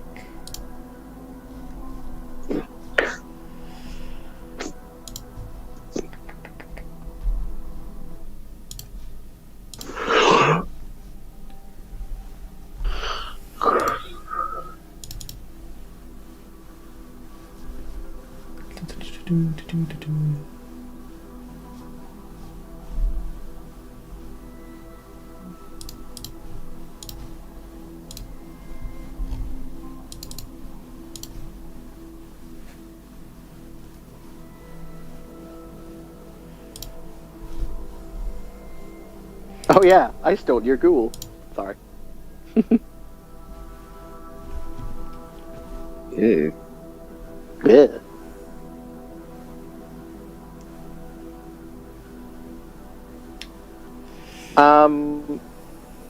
Chris, whilst before we kick off, I am going to use my Auspex 2 on the one who literally looks like what I'll refer to as bargain basement discount Medusa. Mm-hmm. If that is alright. Yep. Because I want to get like basically to answer some questions to kind of understand, because we're probably going to go to fisticuffs now. Also, the masquerade is kind of safe considering it's in a subterranean, more than likely very soundproofed area, so we have at least a cover for the masquerade. 2 is intelligence, empathy, Auspex, I believe. Don't have my book. Yes. Yeah, it's Excellent. intelligence empathy. Thank you. Yes. So Private Eye is so good for a cat. It's just like, oh yeah, I do like empathy. All right. So, Chris, the first question is going to be: of the 3 of them here gathered, which does this woman, consider to be the most physically capable of violence?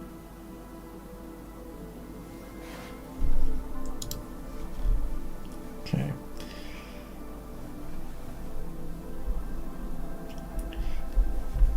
And it would, your beast points you in the direction of a woman of the darker skin complexion. So this woman believes she is the most capable. Okay, cool. Which one of these 3 people would this woman, once again the Medusine-like woman, think is the leader of this cult?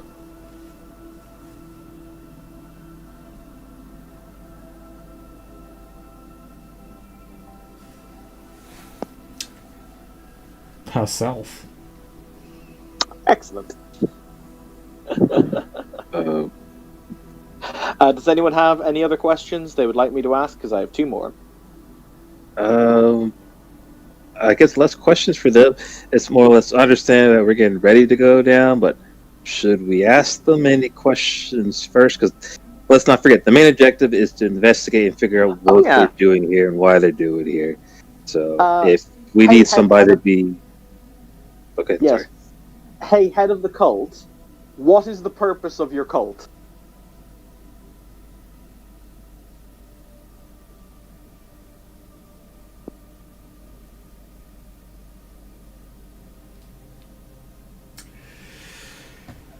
Your beast gives you a series of sensations and answers. Such a question, you imagine, must be difficult to answer, as it's rather broad. After all, faiths have different meanings to different people. The strongest sensation you get is one of revenge, anger, vengeance, hatred.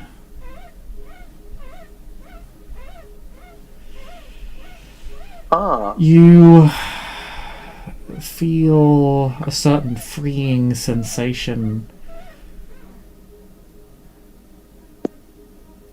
a certain power that comes from independence.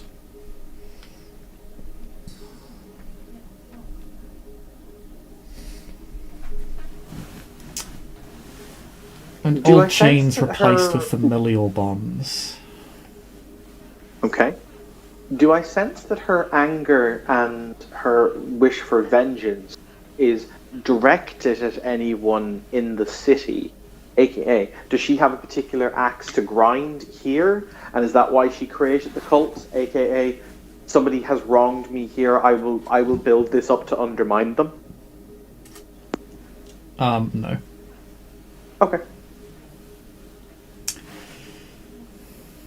And the last question is going to be, how... Oh.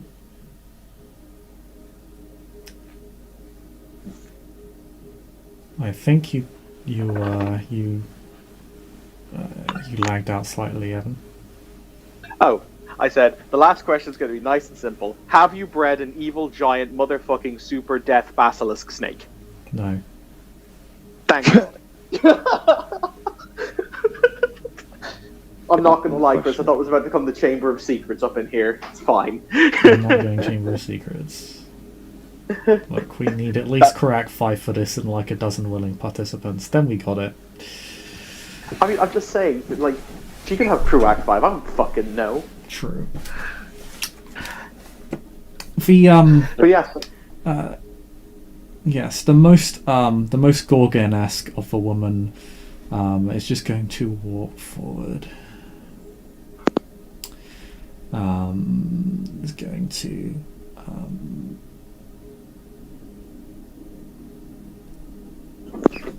crouch down to the woman who has knelt before the 3 of them.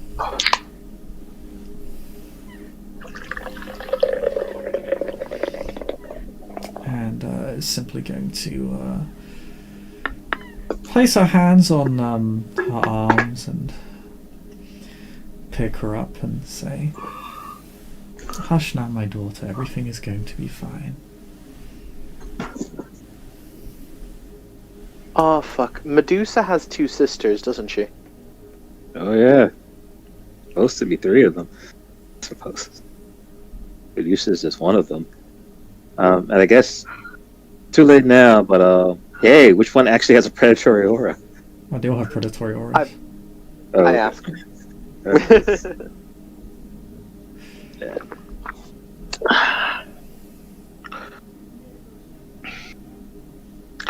Hartwell's just going to send you on a text going, "Yep, we found what I'm going to refer to as the snake hellhole. Time to get down here. I believe it is time for violence." Yeah. So, Julie, I have a question that I wonder.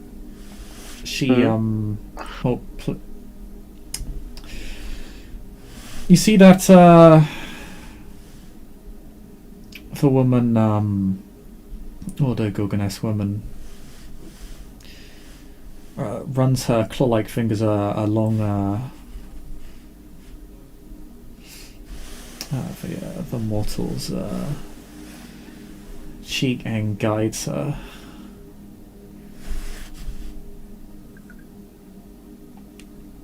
Over to where she was initially. The more muscular woman with the darker complexion, you can tell that she's actually she pulls out a shotgun from her back waist. Belt sort of points it vaguely in your direction. The smaller woman, and by far and away the most human looking, and one might call the most conventionally beautiful, doesn't really make any aggressive gestures, but a snake-like woman will simply say, "You may drop your illusions. I am aware that you are here." If I do that, they... I like my sneak attack bonuses. I really do. Ben will play along and drop his and Julian's. And he'll have his hands up, like, look, I'm not armed. Julian's hands will be to his side, but yeah, he doesn't have them up. I know you've been here for the past half hour. The real question is who else you came with. Coon is so desperate to avoid my gaze and take a little girl into their protection. Hey, Samira, do you mind if I drop the obfuscate on you? Why me? I mean, I was just Because- gonna. I was just gonna drop it myself. Well, because no, they know that somebody else cloaked. They know that somebody else cloaked Isabel, but they don't know how many there are. So if I drop the cloak on both Samira and Isabel, it's perfectly plausible that it was Samira who was obfuscating them all the time. You following with me? Fair enough. That is really Yeah. smart. Yeah, that tracks. All right. So Chris, I will release my obfuscate on Samira. I will release my obfuscate on Samira and on Isabel, keeping it on myself.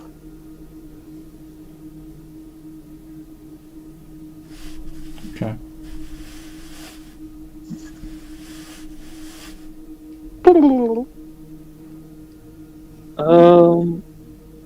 Looking at these three women, if they're all have predatory auras, I guess. Let's see. I would have to force the sympathy because nobody probably here is actually related to me, so I don't get that free check for nothing.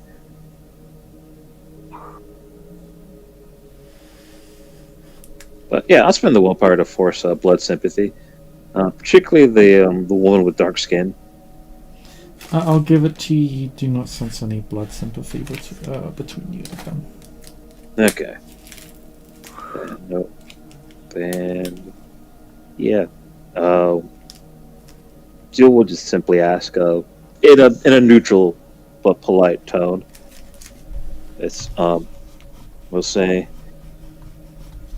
what exactly is your purpose here? So we have been getting reports that you have been doing things to, let's just say, make the establishment feel uncomfortable.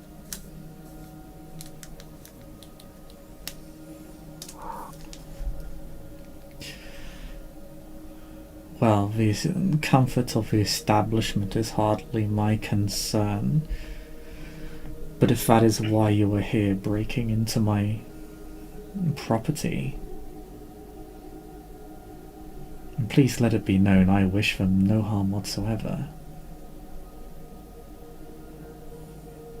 Yeah, Julia looks at her, not eye to eye, since he's already been told that if these worship Medusa, they may have Medusa-like abilities, and simply say, I said, well, as far as the establishment is concerned, you broke in first, but you're all right. Me and my compatriots did break into your home. So, forgive us for that.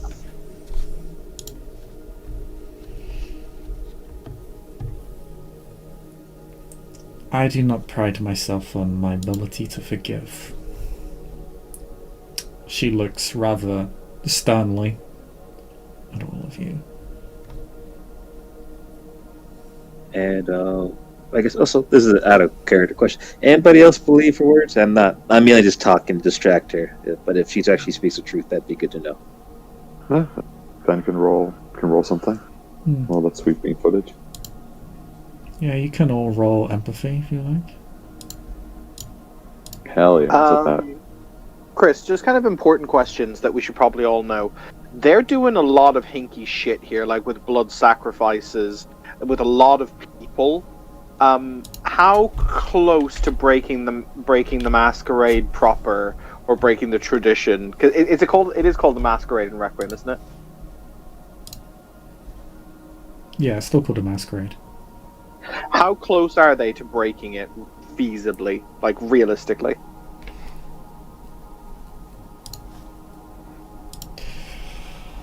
I suppose it depends on how you interpret it.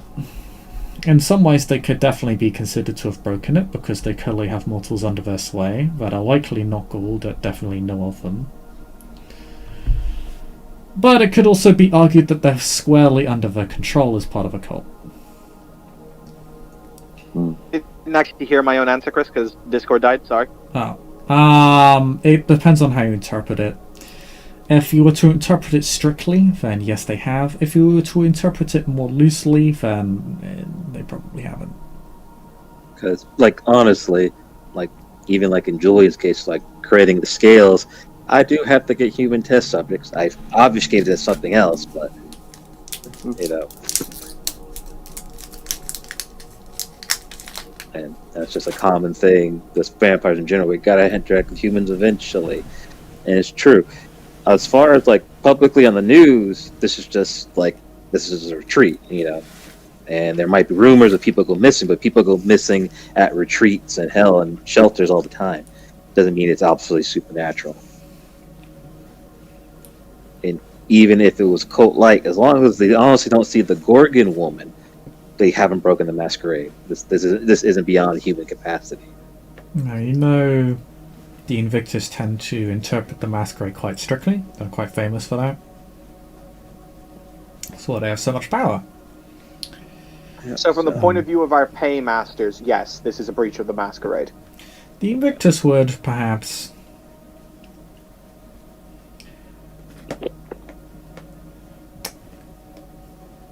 other sects,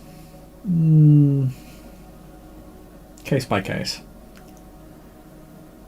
It kind of thinking about this with some knowledge. Julian will state that. Well, the masters of the domain feel that you're being not discreet enough. Because they actually didn't ask us to destroy these people outright. If these people were willing to play ball, then we don't actually have to do anything. And yeah, Julian will just state that if you become more discreet, a bit more, let's just say gentle with your approaches, we don't have to do anything here tonight.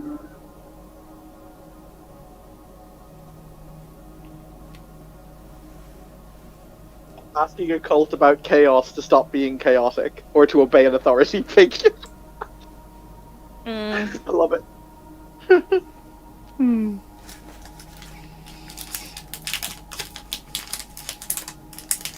I would be inclined, perhaps, to agree, but your establishment has taken something quite precious from a dear sister of mine. Again, she looks at you with these very piercing, snake-like eyes. Julian honestly has no idea, so we'll just ask plainly. It's like, oh, what has been taken?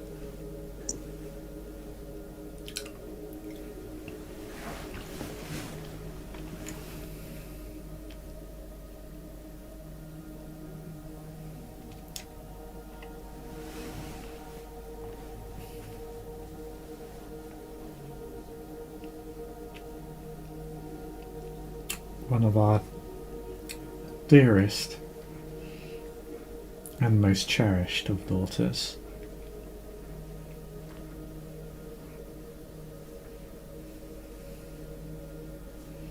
I see. If she is returned, will that be considered a token of goodwill?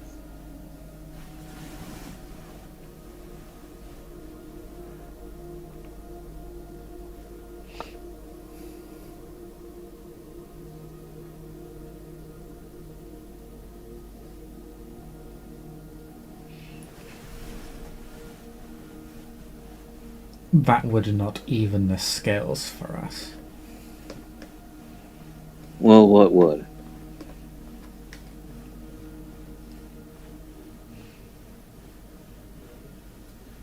Your establishment has taken one of my daughters, broken her, and has sent you to break into my property, to spy on us.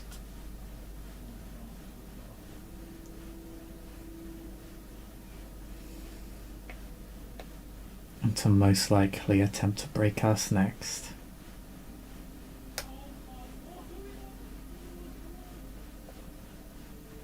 Or is that not true? I can only answer for the latter part of the conversation. I have no idea about the stealing of your precious daughter and apparently the manipulation of her. My condolences. But you're right. We were sent to spy and possibly destroy you. I feel they felt that you were too much of a threat. But they also asked us... Why did... Okay. But they also asked us to make sure this stays as quiet as possible. And if we can keep this quiet and come to maybe some agreement, no one has to die.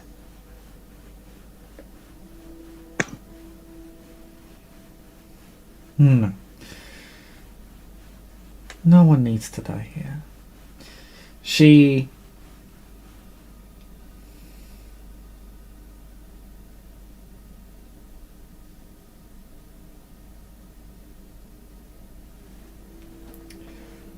turns to her mortal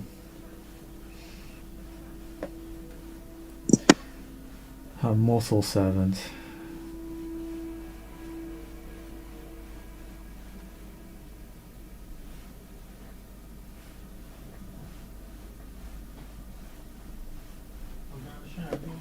And simply says to her, whispers to her, go on, tend to your daughters. And willingly, this woman will lower herself into the snake pit. Than people audio-wise. Oh, pardon? I think Discord just kind of froze while you were talking. Yeah.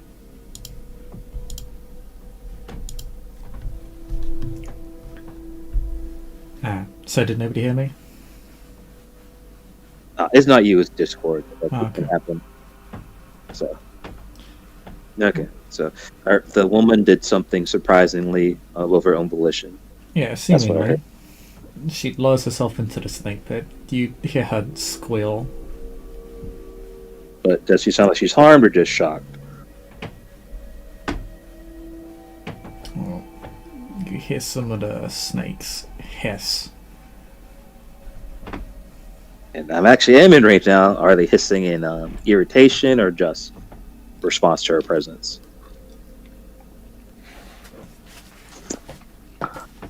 You're not sure. You'll need to look into the pit, but they're standing in front of it. You'd imagine they're biting her, or maybe wrapping around her.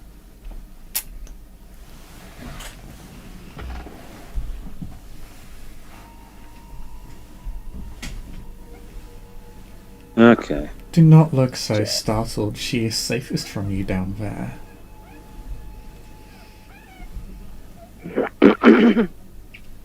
So, no. Julian will just nod then.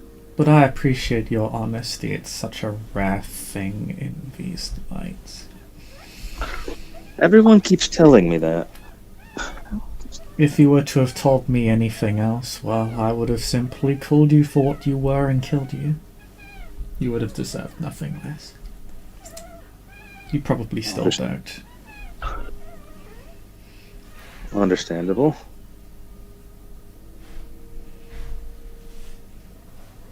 But I would prefer that the establishment stop bothering me at all. In fact, I would prefer the establishment forget we were even here.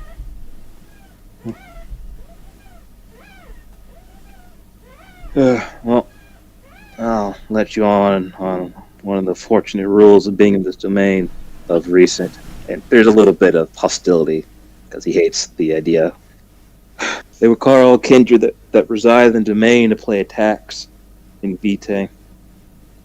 They'll ask that of you if you continue to stay here.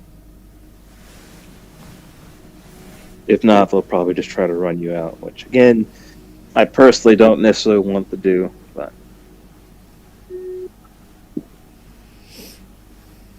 by the way, Chris, because they can't see me, I'm just going to walk around the pit, basically walk around them and around the pit just to look down to see if the woman is being, eaten by a bunch of snakes. You can sense that she's unconscious now, like her heart rate is slowed significantly. Curiously, these snakes, whatever they bite her with, it doesn't seem to kill her, it merely seems to sedate her. Fascinating. They put, for the record, you guys, you are aware, because Hartwell will even text this, You're aware that they put her down, and actually he won't text this because obviously your phones would ding and they could see you look at them now. You know they put her down there so she wouldn't be in the crossfire because they're intending violence. Yeah, They're they just keeping you literally just talking. told us. They literally just told us that we were probably going to try to kill you. And They literally said that. yeah, Okay. yeah, Yeah, you see, this woman, I mean, she clearly is in intense pain. She's unconscious. So, the bites, they don't kill her, but they do knock her out from shock. I think sedate was the wrong word. Makes it sound too pleasant. She definitely was not knocked out in a pleasant fashion. You could definitely, everybody could hear her from the pit, though, sort of struggle. She doesn't scream, but she definitely struggles with the pain.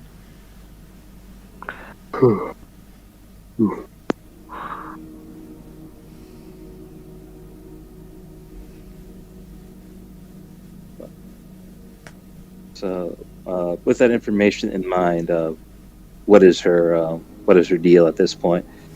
Because that is going to be a factor. They're going to stay here. The Archon and this, not the Archon, but the barons of this domain do ask for blood taxes. So even if they stay here peacefully, they're going to be taxed. That's going to happen.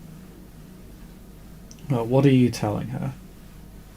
Well, that's going to happen if you choose to stay here. Well, like, right now you're telling me. I don't know what you're telling her. No, that's what I just told her. Is that what you actually told her? Sorry. So you're telling her that the barons are going to demand blood tax regardless.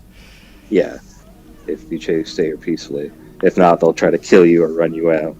So just a heads up. Just a.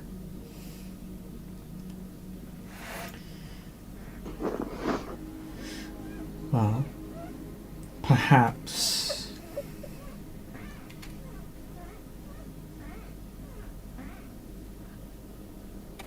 Perhaps we would be willing to leave this place and find somewhere new to stay.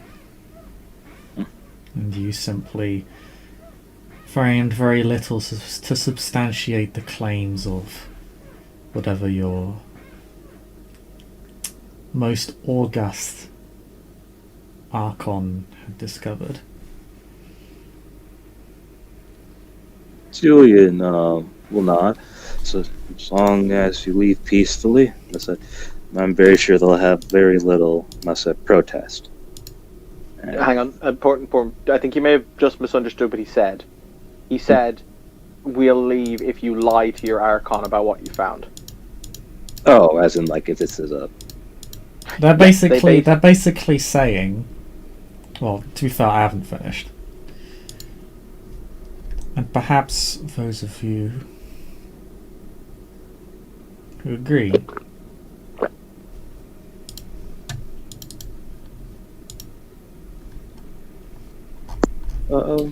perhaps would be willing to do business with such like minds. Yeah. Perhaps there might even be a place for you among us. Julian will, but we do not impose. He'll nod to their statement, then look to the visible people and say, "Any objections?" So we're technically in the purview of what they asked us to do. Yeah.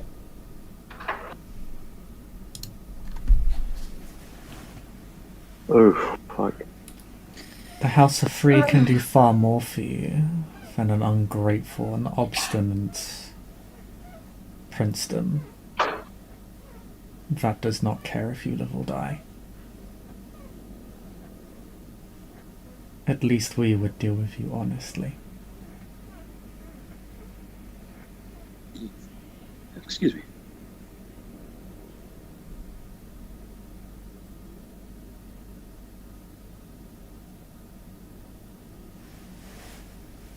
You three are hesitant. Why? Hesitant? She looked confused. Not her. I mean, my people, because they haven't responded. I'm not exactly on best standing with most of the people in this domain as it is, and I already have a cold. The more humane-looking woman will simply say,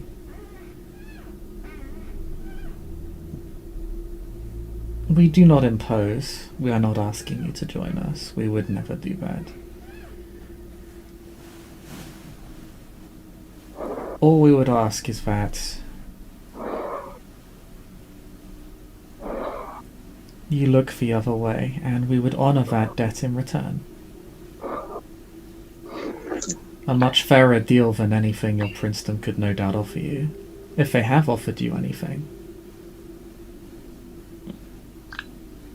I'm just saying, I'm still on probation. If I go against the prince, I'm personally not going to live. So, Yeah. Yeah, I've got some Yeah. issues where I also can't exactly go But the again. thing is, like, good. If we lie and just say it's like, oh, it was like, yeah, there might have been some people there, but like they left because Quite understand. It's really a matter of if you lie and get away with it. Yeah. I Hey, am a Chris, terrible how's liar. hey Chris, how's it going? Mhm. Ultraviolence here, knocking on your door. Oh god. Dear God, no. It should mostly be fine. Who knows? Don't believe you. Oh dear. I mean, okay, let's actually pull a vote because I'm not just gonna like ruffle stomp something with that other people want to go the complete opposite way around. I want to deal with this problem, aka put them down and let the princedom sort them out, aka dragging out their torpid bodies. I also low-key kind of want to start impersonating them because I kind of want to make this cult my own cult. But you know, I'll deal with that on a separate. I'll deal with that separately. I've got enough obfuscate to mask of 1,000 faces myself. But no, being real. So, what do you guys want to do, out of character? Because I'll tell you right now, from my perspective, yay, Prince Black Panther, yay, because I forgot his name briefly. Isabel just wants to not get her cheeks clamped. Thank you. By anybody. So I'm currently I've spontaneously gotten a new little tiny Stanford flag. Yay! And it's like, I don't even have one of those. Why are you like this? My loyalty is definitely to the highest bidder. But no. So I mean, I want to support Stanford. So Matt, where are you on this debate? I'm just going to go down the list of people. Where are you in this debate? Actually, could I roll like an int politics roll to know basically get a gist of the positive and negatives of what can happen for the Carthian movement, since Ben is of such a high station? Well, if you lie to ultimately, if you lie to the Archon and get caught, you'll get fucked. If you get away with it, you now have a potentially powerful ally on your side to support you in whatever your agenda is. Doesn't really require a politics roll. It's just typical vampire stuff. It's just barely run-of-the-mill vampire stuff. It all hinges on whether you're able, if you believe in your ability to lie to the Archon. That's really all it comes down to. God, I got like 5 dice. Manipulation, subterfuge. Oh, let's see. I've also got 5 dice and impeccable lies as a spec for that. Ah, nice. So it really depends on whether you want to lie to the Archon or whether you want to sort of... Basically, whether you want to risk something for a potentially bigger payout, or whether you want to take a potentially smaller or no reward, but demonstrate loyalty to the princedom.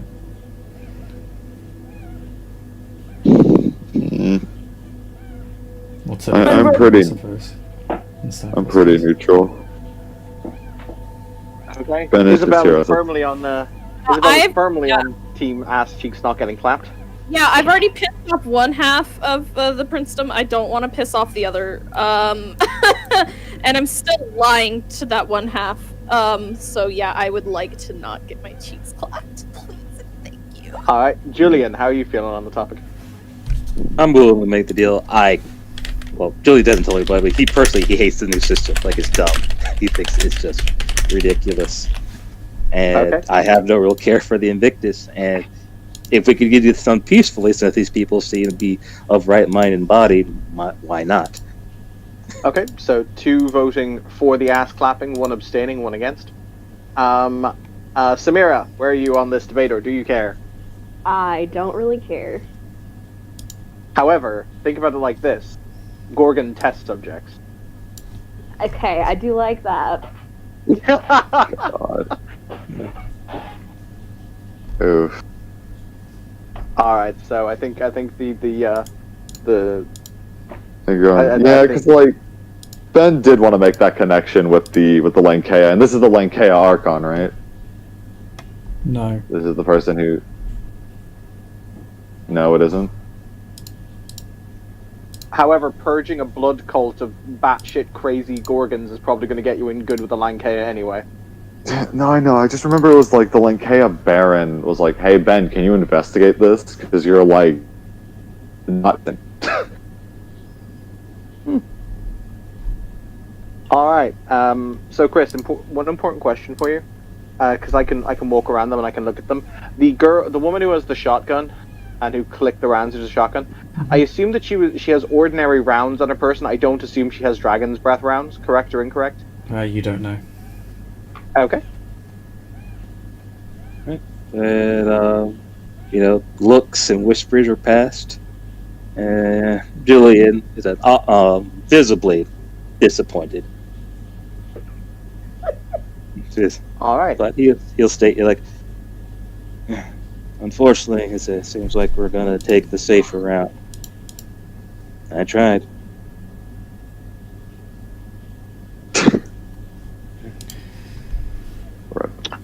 All right. So, Chris, because I can do this from obfuscate. The woman with the shotgun.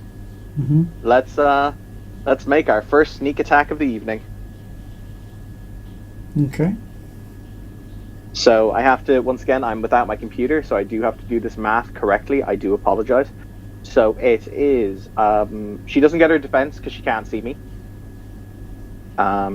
So I have a base starting total of 9 dice to hit, plus 4 dice from obfuscate, because you can add it to your sneak attack. So that makes a total of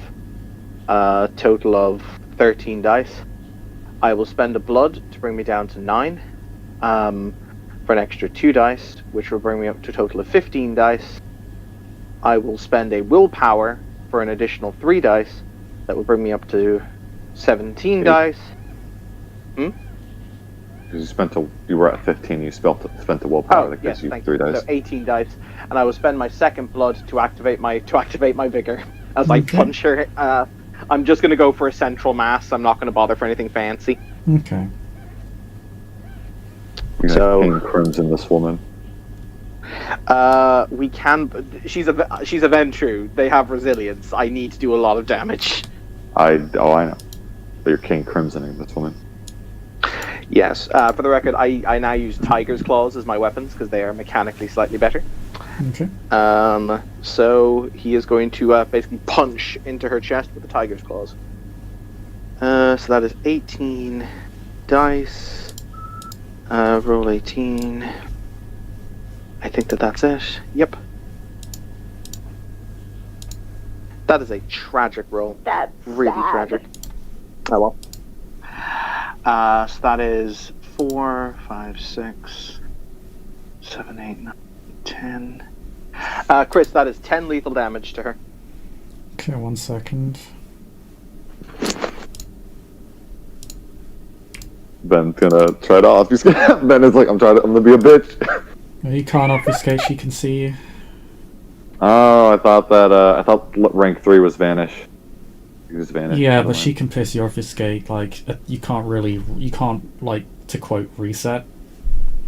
You can't force another, like, Clash of Wills. Once she can see you, she can see you. Like, fair enough. Now, but that is not to say the other people can see you, but you know she'll be able to see you regardless.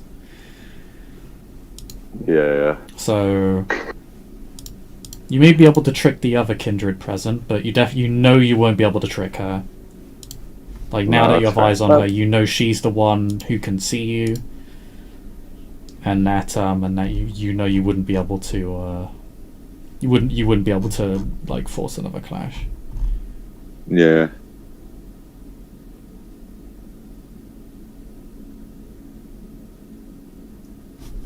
Can we just talk about how that was a tragic roll?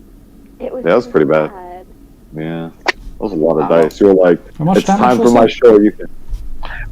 So it was 4 damage. So it was 4 damage base. It was 4 damage plus my vigor, which is 3, plus tiger claws are 2, plus 1 for the being coated in shadow, so 3, so 10. 10? 10 true lethal. Spicy. Okay. I assume she ate most of that with her godlike resilience of sadness. Yeah, she ate most of it. You do damage her, but you're not sure how much damage you do. That is entirely fine. I will point out that she can now see me, but the others still can't. Mm-hmm. Initiative time? Initiative time. Hooray! Oh dear God, that's bad. This is when. I mean, granted, if Ben leaves, the combat ability of this party does not change a single bit. Pretty much, Ben, yeah. you want to just like claim bitch and leave together? I got some spicy. I can just leave through the shadows. It's fine. You can. Yes, I can. What just is like, initiative hey, in this game again, Bishop? I can't remember the initiative. Initiative is dexterity plus composure, and it's a d10. So, like, you roll d10 and add your dexterity plus composure to it as a modifier. Time to continue my string of terrible initiative rolls. Wow, oh, that's not bad. I got 12. Let me check their initiatives real quick. Oh, I hate mine. That's fun.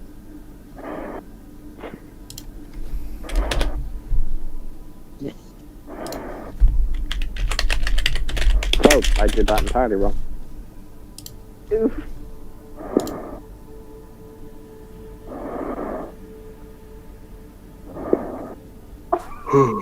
Oh, rip.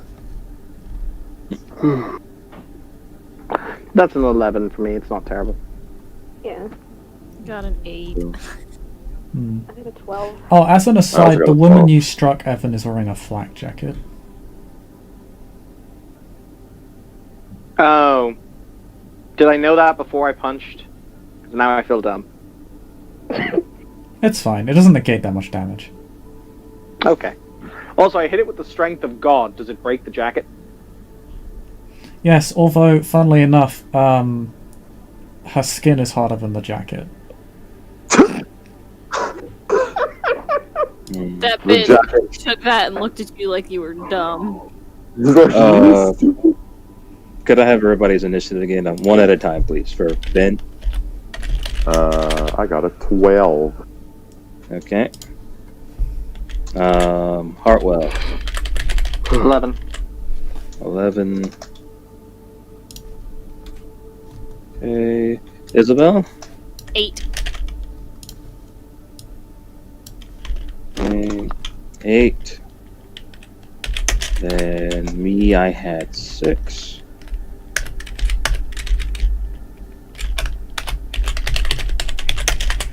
And Samira. 12. 12. Okay.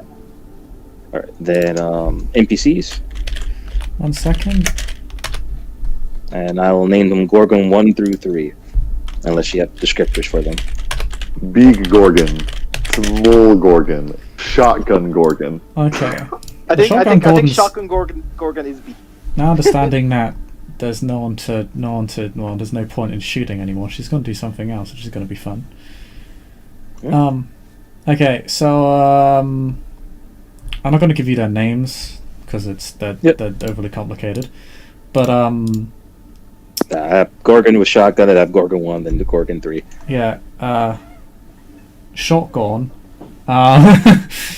Okay, so Shotgun is 14.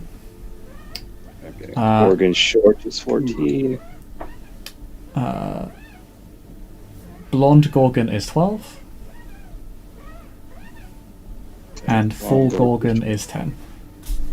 Okay. It actually is like a genuinely slick pattern. Amazing. That's full Gorgon is 10. Okay, then I'll rearrange these in proper order. But as far as initiative goes, Shotgun Gorgon goes first. And I'll have this in out of character chat. Gun.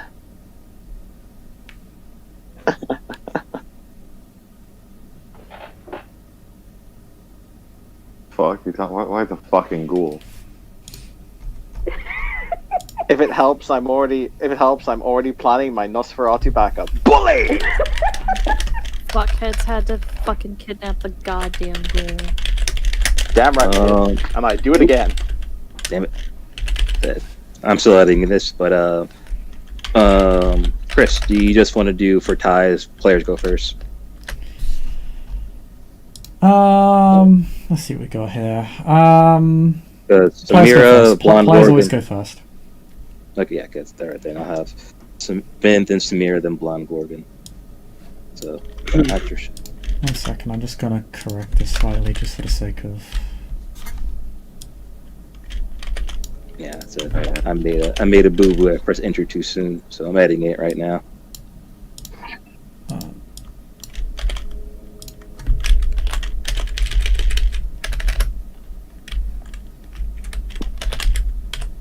There we go. Damn. Oh, we did it about the same time. Okay. Yeah. So Gorgon of the shotgun is gonna go first. She's gonna drop her shotgun. Yeah. And you see that her arms become enormous snake heads. Okay. As the bone and skin gives way to large scales, reptilian eyes, and huge fangs. Like, they are genuinely giant snake heads. And, well, she's gonna hit somebody with them. Like the guy in front of her. Yay, me! Dear God. Rest in pieces.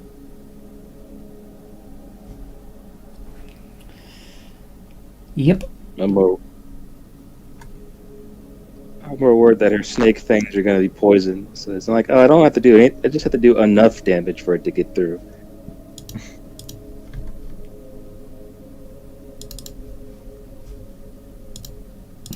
Yep, because I know what these do. So, Oh, do you need my defense and such?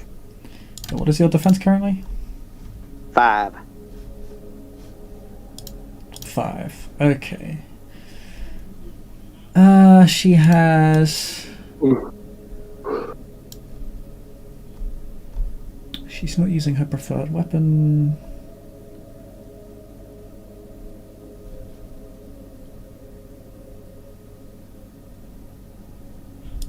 Oh, sorry, it's 4, Chris, by the way, 4. Okay. Alright. Look at Ben as a hide. I'm built to punch. Fair enough. She only gets 1 success.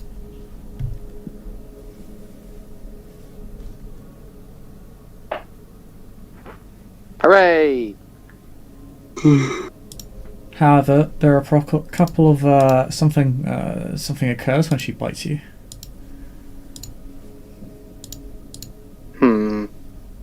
I'm debating, since you only got 1 success, I can attempt to do something with a dodge, can't I? You can attempt to dodge. I can even spend for. You'll need to spend for I celerity. can even spend a.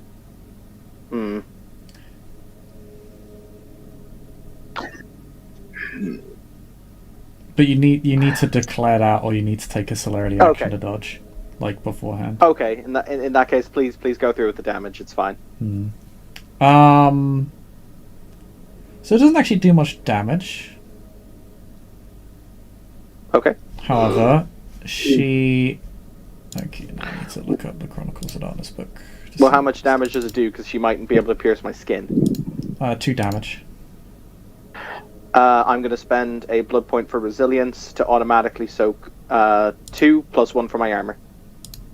Okay, that's fine. Like yourself, she will tear out your armor though. She has a lot of vigor. That's fine. That's entirely fine. What the hell?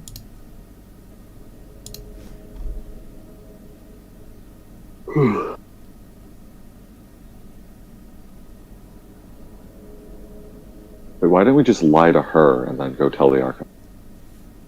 That is a fantastic question that I'm surprised you guys didn't ask. Someone chose violence. I thought the consensus was violence. I apologize. Yeah, and because on top of that, on top of If it that, helps, oh, hey, myself and Judy and I are very- guys, because I'm still going through Okay. combat, and there's going to be a lot that's going to be going on, so we should probably keep the OC to a minimum. Okay. Don't want to be rude, but is that as it is.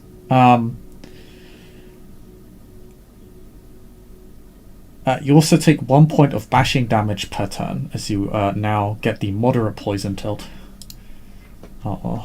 Can vampires be poisoned? Normally they can't, but this can. Will the fact that I spent for my resilience negate it for this round? Yes, it would. Yes, Okay. it does. So you negate all the damage for this round, because your armor soaks the additional point of damage, so it does add up.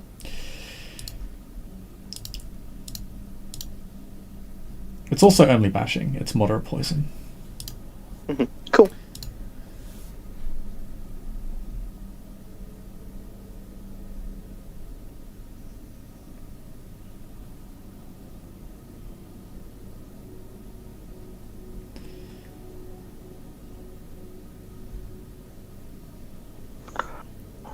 Yes. So that is her turn. It is now the turn of... Going up to... It is now the turn of Ben. Alright. Ben, because now we're in combat, and somebody needs to be the Persona 5-esque I can read the enemy person. Ben is going to auspex the big lady. Mm-hmm. Yep. So I will roll for that auspex. Which one? The big snake lady. And you're using level 2? Level 2. Have you already used level 2? I did already use level 2. I will spend the blood. Mm-hmm. Not on her, but on somebody else. So I will spend the blood. So I'll be at 6 blood.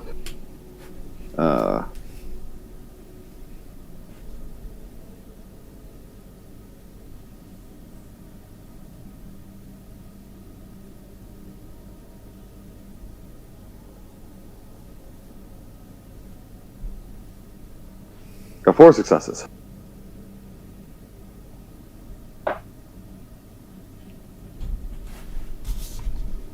Fantastic. All right, first question, directed at the Gorgon. So these are all directed from the perspective of the Gorgon, the big boss lady. Mm-hmm. What is the most deadly capacity you have? Oh, you see several things. The first is the ability. The first you see her simply shed blood from her skin that reduces all of you to a state of controlled frenzy as you tear each other apart. The other is that you simply see her grow snake heads, like her compatriot, but they are larger and more menacing, and you get a sense of immense pain. You feel her fangs touch your skin, and you feel that the poison is incredibly virulent. Cool. Almost certainly lethal, even to you. Oh, fantastic. Cool. Next, what is the most lethal capacity of Shotgun Gorgon that you know of? You see her with her snake head in one hand and what appears to be some sort of ceremonial knife in the other. Okay, so it's just more the snake head thing that she's doing right now, right? Mm-hmm. Okay, cool. What is the most deadly capacity that the blonde girl has? From your knowledge. She simply tells you to stop and help, and you do. Cool. All right. And then the last one.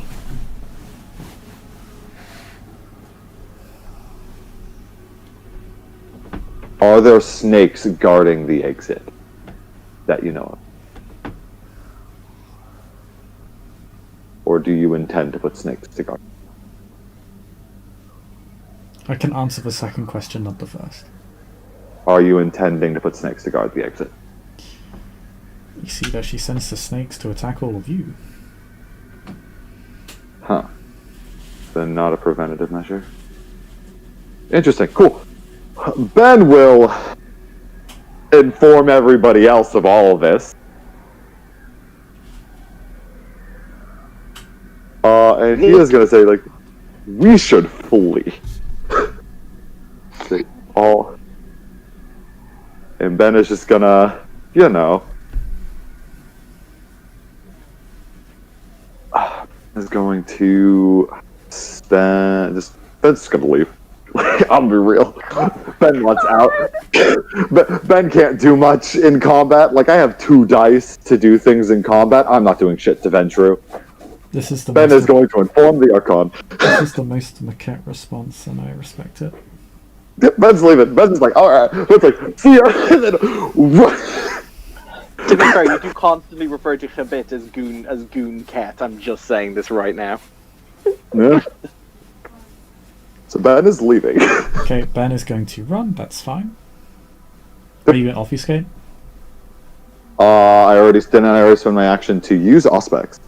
If so, if not, I will totally Let me spend for check to see obfuscate. if you can use obfuscate, because if it's an instant action, then it will take up your action and you won't be able to use it.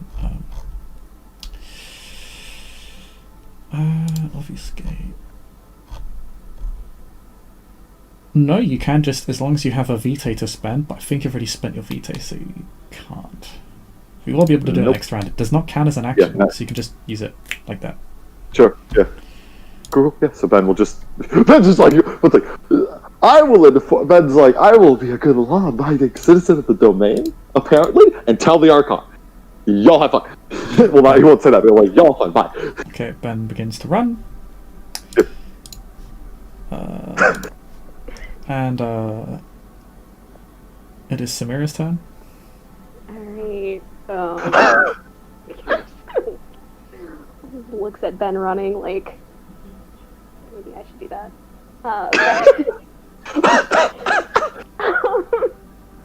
Dear God. God. I can't. Lord, against possible better judgment.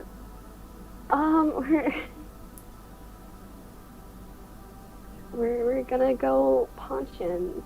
We're gonna punch Miss Snake Hands. Yeah. Are you gonna punch her? Yeah. Or stab? Hmm? Are you punching her or stabbing her? Punch. Okay. She has a defense of...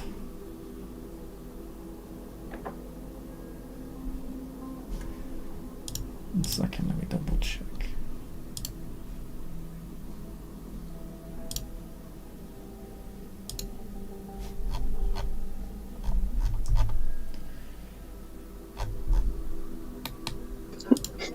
Okay, yeah. So she only has a defense of 1 because her jacket weighs her down slightly. Okay. Alright.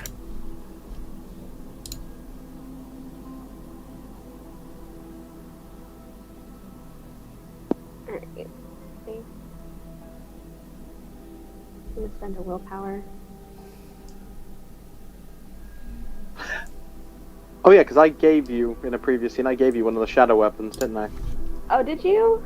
Yeah, I gave you a glove, What does that like mean? mine. It basically just makes it so that the attack does +1 lethal damage. Okay, cool. Because I spent for it when we went to do the scene where we kidnapped the ghoul. And I will spend one vitae for vigor. Oh. Oh, wowzers. Okay. Yeah. It's 5. Sorry, I'm not familiar with combat in the system. So that's 5 plus 1. What's plus 1 for vigor? 7? Well, pardon? Damage is just successes plus whatever you get from your weapon, right? Yeah. Plus vigor? Okay, so that's... Not plus vigor unless you spend for it. I did spend for it. Okay. Which brings me down to 60. So that's 5 plus 1 plus 1 is 7. Okay. 7 true lethal damage to her. Her skin blunts almost all of it.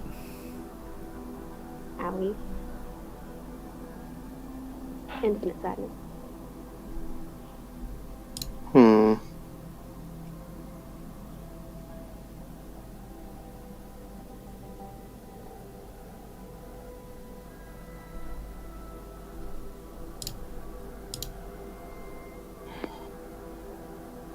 It does break her skin, it does damage her.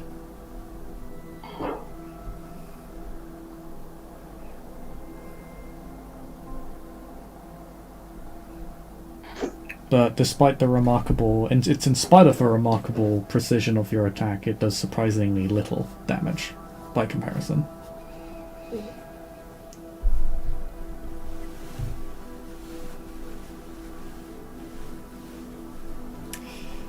So.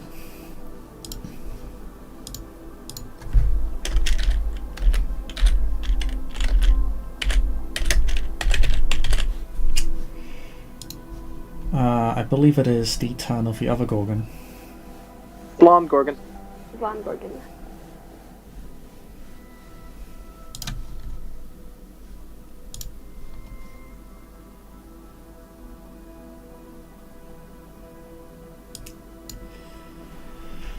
Okay. She's simply going to,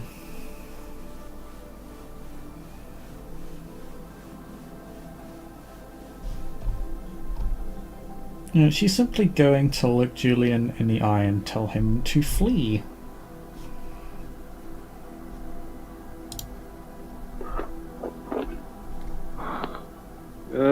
Okay.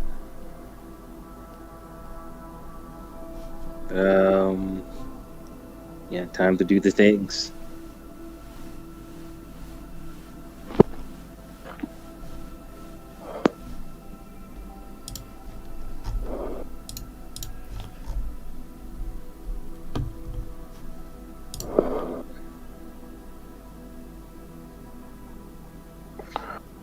Is this a traditional dominate roll? Mm-hmm. You roll your resolve plus blood potency against it. Yep. And my indomitable, so I just... Yep. Yeah, you have Resolve. indomitable, so that adds as well. Yep. So my resolve is 3, my blood potency is 2, and indomitable add another 2 against a... And this is a conflict of wills. Mm-hmm. 7 dice, if I can go to the right dice roller.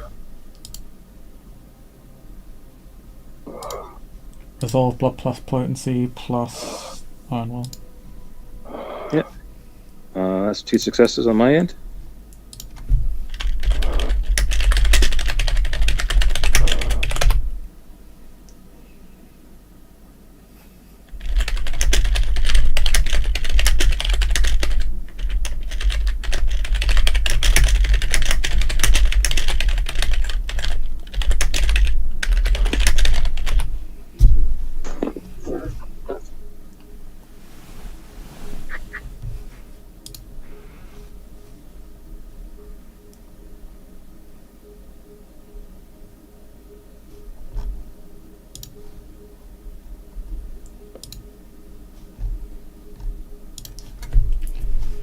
Oh, what did you get?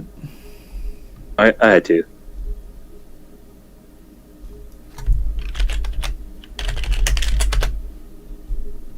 She got 4. That's a bummer.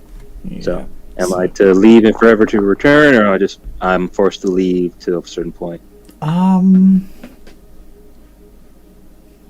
You would at the very least flee flee the estate.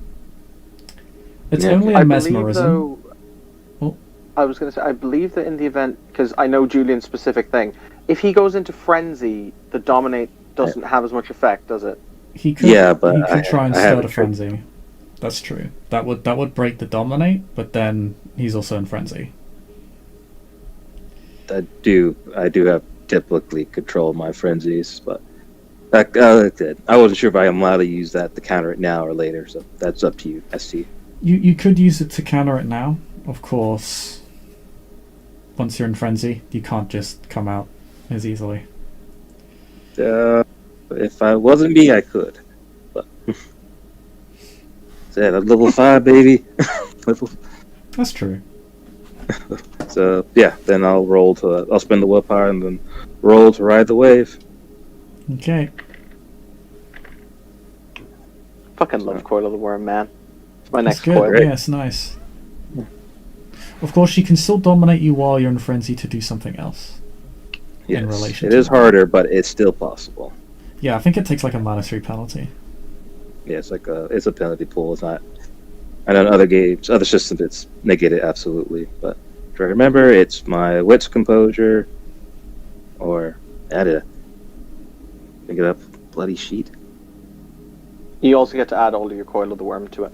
Yeah, I add my 5 just to remember my natural. It's why willpower, which is resolve plus composure. So it's 6 plus 5, so that's 11.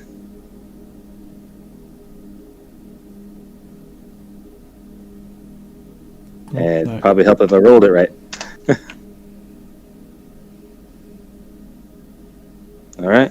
So I will still technically do what she says me to do, I believe, or am I just not in control of my frenzy yet? You're not in control of it. I think you need 5 successes, don't you? So Yeah, so I need one more. To be yeah. in control So of my you'll frenzy. be able to hit frenzy next turn, most likely. So it's just more or less. Am I bare fangs bare grinding my teeth, or am I still leaving the estate? You're doing so, but you're doing so angrily.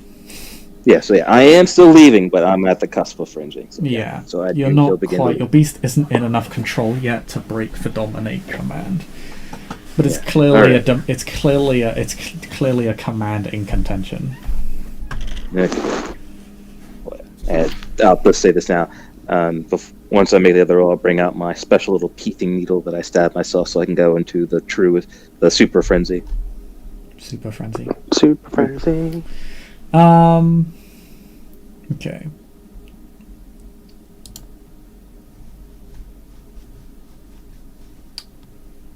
So that is her turn. Whose turn is it now? Keep in mind, people who are using the OC chat, that we are using it to store initiative. There we go. It's Altwell's turn. She has an effective defense of 0 now, doesn't she? Because she had 1 and was already attacked. Mm-hmm. I will do pretty much the exact same I did last time, with the exception of spending 1 less blood. So that will bring me down. I will spend 1 of my blood, bring me down to 7 for my vigor, because I've already spent 1 of my resilience, and I will spend a willpower. So that will bring me to a total of that. Okay. She'll spend a willpower to give herself +2 defense. A +2 defense. Oh, okay. I didn't know you could do that. Yeah, you can. Can I point out that that's just neat? You can spend willpower to increase static resistances by 2. Yep. And if you have the primal frenzy fighting style, where you spend willpower to a certain level, you can use it up for both attack and defense at the same time. Okay, so Chris, that is 11 true lethal damage to her.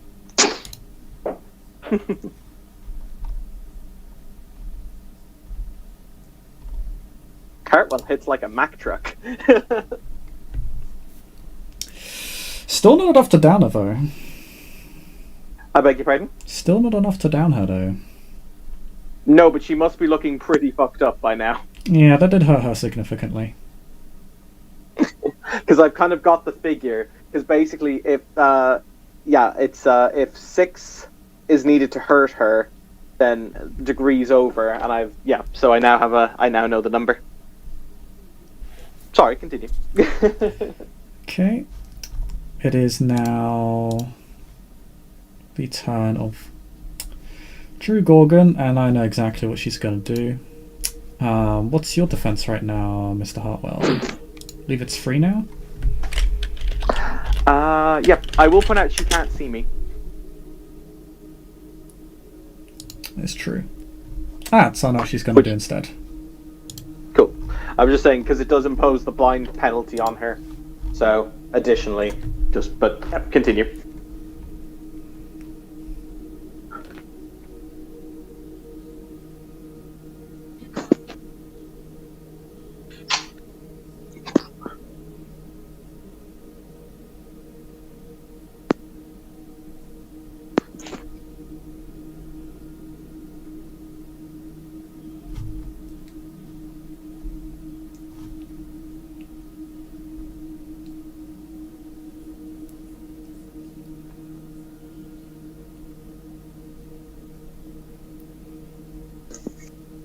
Okay, so let's see, what does she have for this?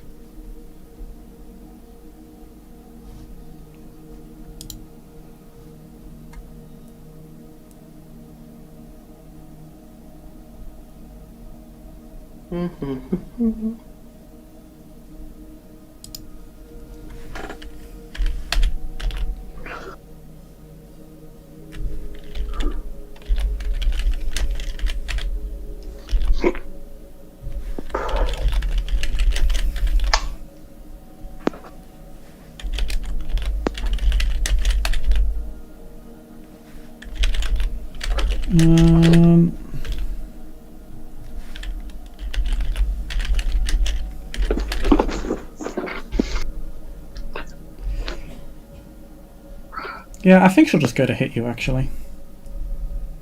I'm trying to think, what would she do here? She's got two options. Mm-hmm. Actually, yeah, it makes more sense for her to use that power, so there's a multitude of stuff.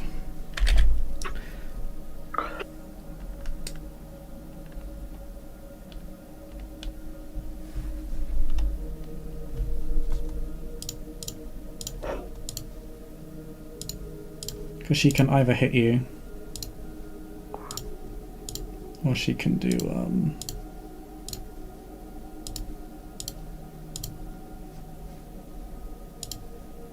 and take like a 5 dice penalty, which she could probably still hit you with, and do something pretty nasty with, but 5 dice plus my defense. 5 dice, then counting in my defense, so it'd be -8 or something like that to hit me. oh Jesus Christ, okay.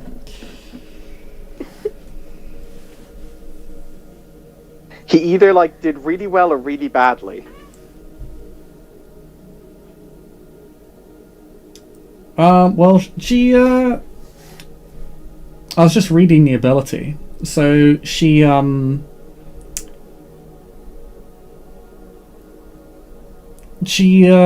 gets 3 successes to immediately drive everybody into frenzy. Oh, it's that ability. Do you remember when they used that on Hartwell with the invisible ghoul with the gangrel? Pepperidge Farm. Everybody remembers. in the immediate vicinity roll resolve plus composure. If you fail, you are now under her command. This also places every animal in the area under her command, and she's going to send literally the hundreds of snakes after Hartwell and Samira. So you're now going to be taking swarm damage. I'm technically not there. Oh, you'll leave. You can still smell the blood though. You can't move far enough away that you can't smell it. Oh, okay. Isabel's fine. God bless. So you only have to get a success. No, so wait, quick set. It's minus her successes, so you lose 3 dice to this. Isabel's fine, no, Isabel's fine. Samira's fine. So what you said, it was your willpower? No, it's your resolve plus composure. Minus her successes. Cool. So that, can I spend a willpower on this roll? Hooray! Yes. Cool. Yeah.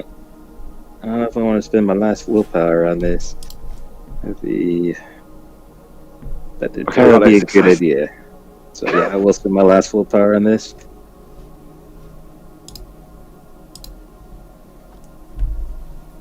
Ooh. Okay, you all succeed. I might be glad that I did. The important question, Chris: do the other two need to make the roll? No. They're already working for her.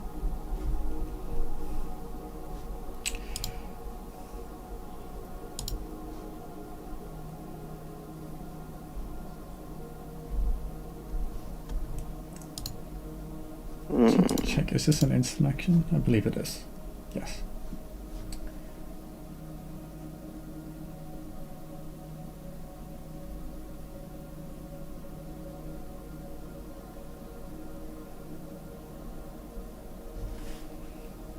Okay, she'll also grow massive snake heads, but she cannot attack them this turn. A lot is going to happen next turn. So, Ben, you see several security guards who are all heavily armed moving into the moving past you, or moving at you actually, because you're not obfuscated yet. Yeah. And also every snake in the area is moving moving towards Hartwell and Samira, and they'll be taking swarm damage because of her ability. So, do we have anyone else for this turn? Yeah, Isabel I'm and eating Julia. myself out. Ah, yes. Isabel also says, "Deuces, I'm out. This is none of my business. I've got other cult shit to do. Goodbye." I forgot about the armed guard, to be honest. Oh, these aren't just armed guards. These are retainers that are on their sheet. Yeah. So they get actual They're stat lines demon. and powers. And hopefully not poison blood, so noms. Hopefully not. I think even I, the great Dr. Hartwell, am being forced to withdraw. Oh well. All I can say, If the nothing battle else- gang girl if fought nothing through else- diplomacy. If nothing else, I drew blood for my princedom tonight.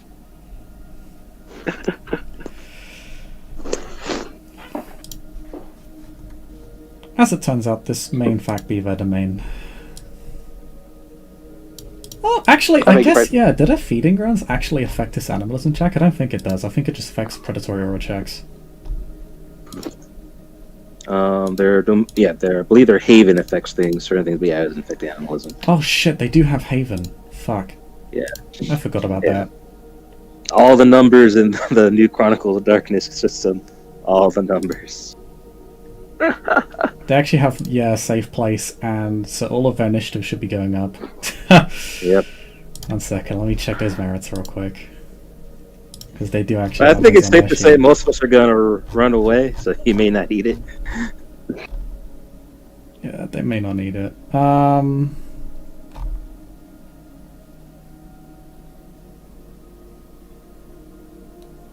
Yeah, because I have them pooling their safe place, so they benefit from a larger, Yeah, they should all be getting, like, +3 to their initiative. Jesus. And, kindred merits, because that's what Haven is.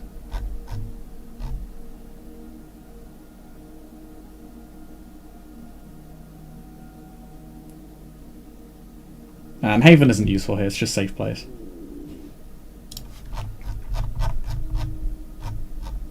Haven is more for noticing daytime danger.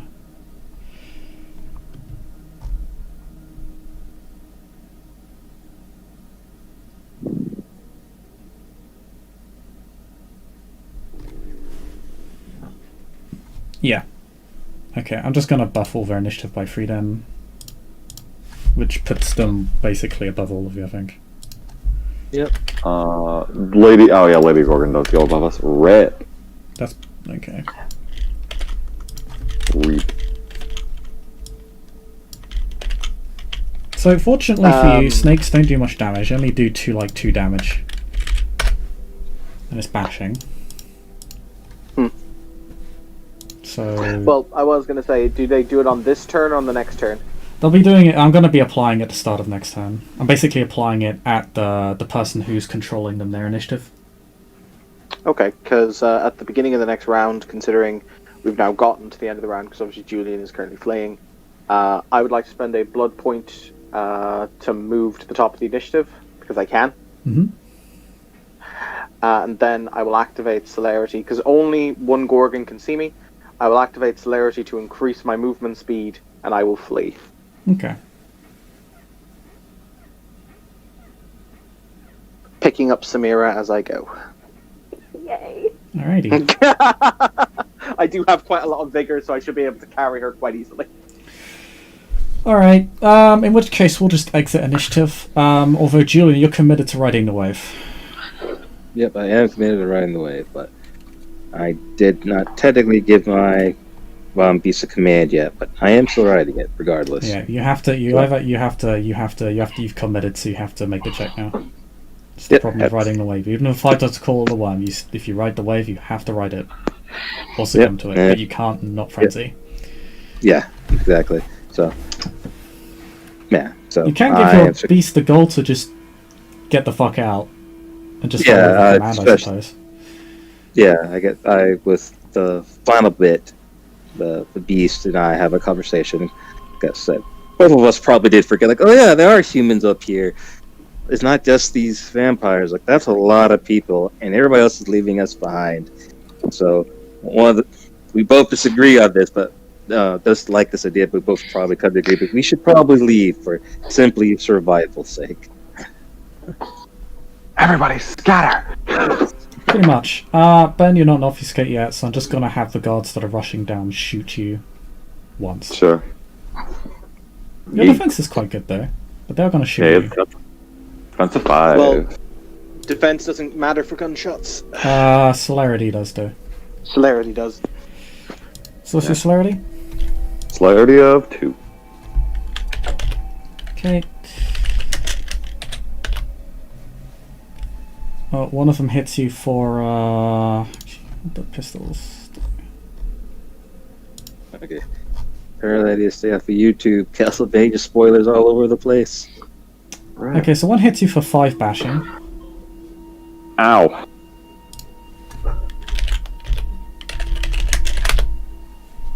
The other hits you for one hits you for 4 bashing, the other 5 bashing. Okay, so does that roll over? Because I've never taken.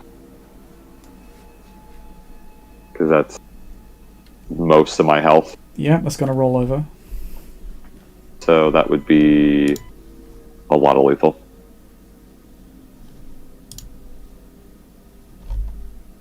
So I think that's 4 lethal, 1 bashing on me.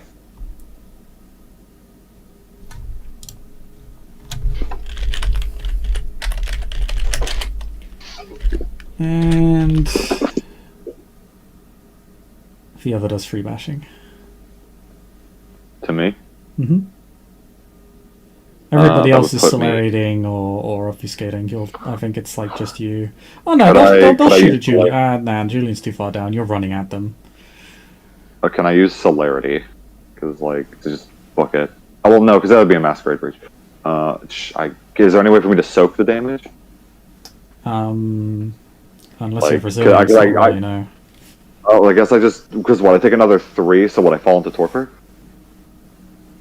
You can spend a blood to heal. Sure, yeah, I'll spend a blood to heal. But that would mean you you can't obfuscate. Yeah, like, I don't know what to do. No, because No, hang on. There is an answer. So, Chris. You can just wait. No, there's an easy answer to this. Spend an action to dodge, and then just obfuscate. Because obfuscating, isn't an action. So. Sure, I'll spend an action to dodge then. And then as long as you get at least 1 success, you're fine. Okay, If not, cool. well then I guess Ben got torpid. Yeah. I was going to say, if necessary, I will pick him up as I run by. Oh, cool. I will spend the last of my willpower to make this dodge roll. So that would be... It's a -1 because I don't have athletics, right? Keep in mind, if you're picking him up, like, you're going to have to obfuscate these individuals as well, or they'll just see somebody being dragged along the ground. Yep, I'm aware of this. I will So do so it's- on my next turn. It's Dex Athletics, right? Mm-hmm. Spending willpower. Spend the last of my willpower to. There you go, you're fine. So you only take 1 damage from that final gunshot. Hey, so I could have gotten an exceptional. You'd So only be considering rolling the 4 same- dice, but so you get 1 success, so you're fine. Oh, I was just gonna spend my. Oh no, you spend a willpower, so it'd be... So you take your... Basically what you do when you roll a dodge is you take your defense for that action, double it, Okay. then roll that many dice, and if you spend a willpower you just add 3 dice, so you'd actually be rolling 7 dice. Okay. I have a simpler solution. Mm-hmm. Can I just spend my twist of fate to get an exceptional on it? That way we don't have to worry about dice numbers. Is that fair? I'm not sure Yeah. if Twist of Fate works that way. Oh no, it wouldn't work that 'Cause way. You're right. There's Yeah. a merit that works No. similarly. Oh no, you're right. You're right. It doesn't affect contested actions. My bad. Yeah. Well, how many dice? Oh, what, to get 2 more dice or something? Yeah, you get 2 more dice. Cool. I mean, I already succeeded, so I mean, fuck it, right?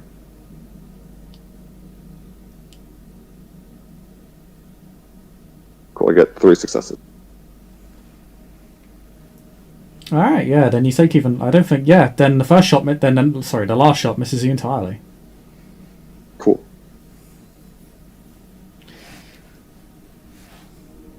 Fantastic. And then Ben is just going to basically run up the building, then basically just go somewhere that I could just obfuscate away.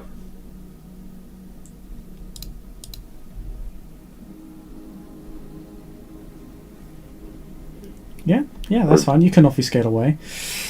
Obviously, the snake lady will still be able to see you, but at this point you've gathered enough distance where I'm just happy for you to all escape into the night. Yeah.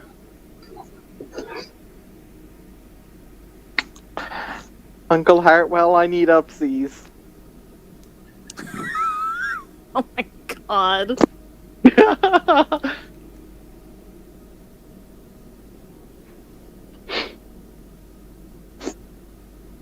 Considering I haven't put a single dot into any of Hartwell's combat stats since the war ended, I'm pretty proud of this performance. I would say we did succeed at our mission. So, we know what they are and what we're doing. I'm happy to end the scene there, if everybody's happy. Thank you, Yeah. players playing, and thank you watchers watching. See you all next time.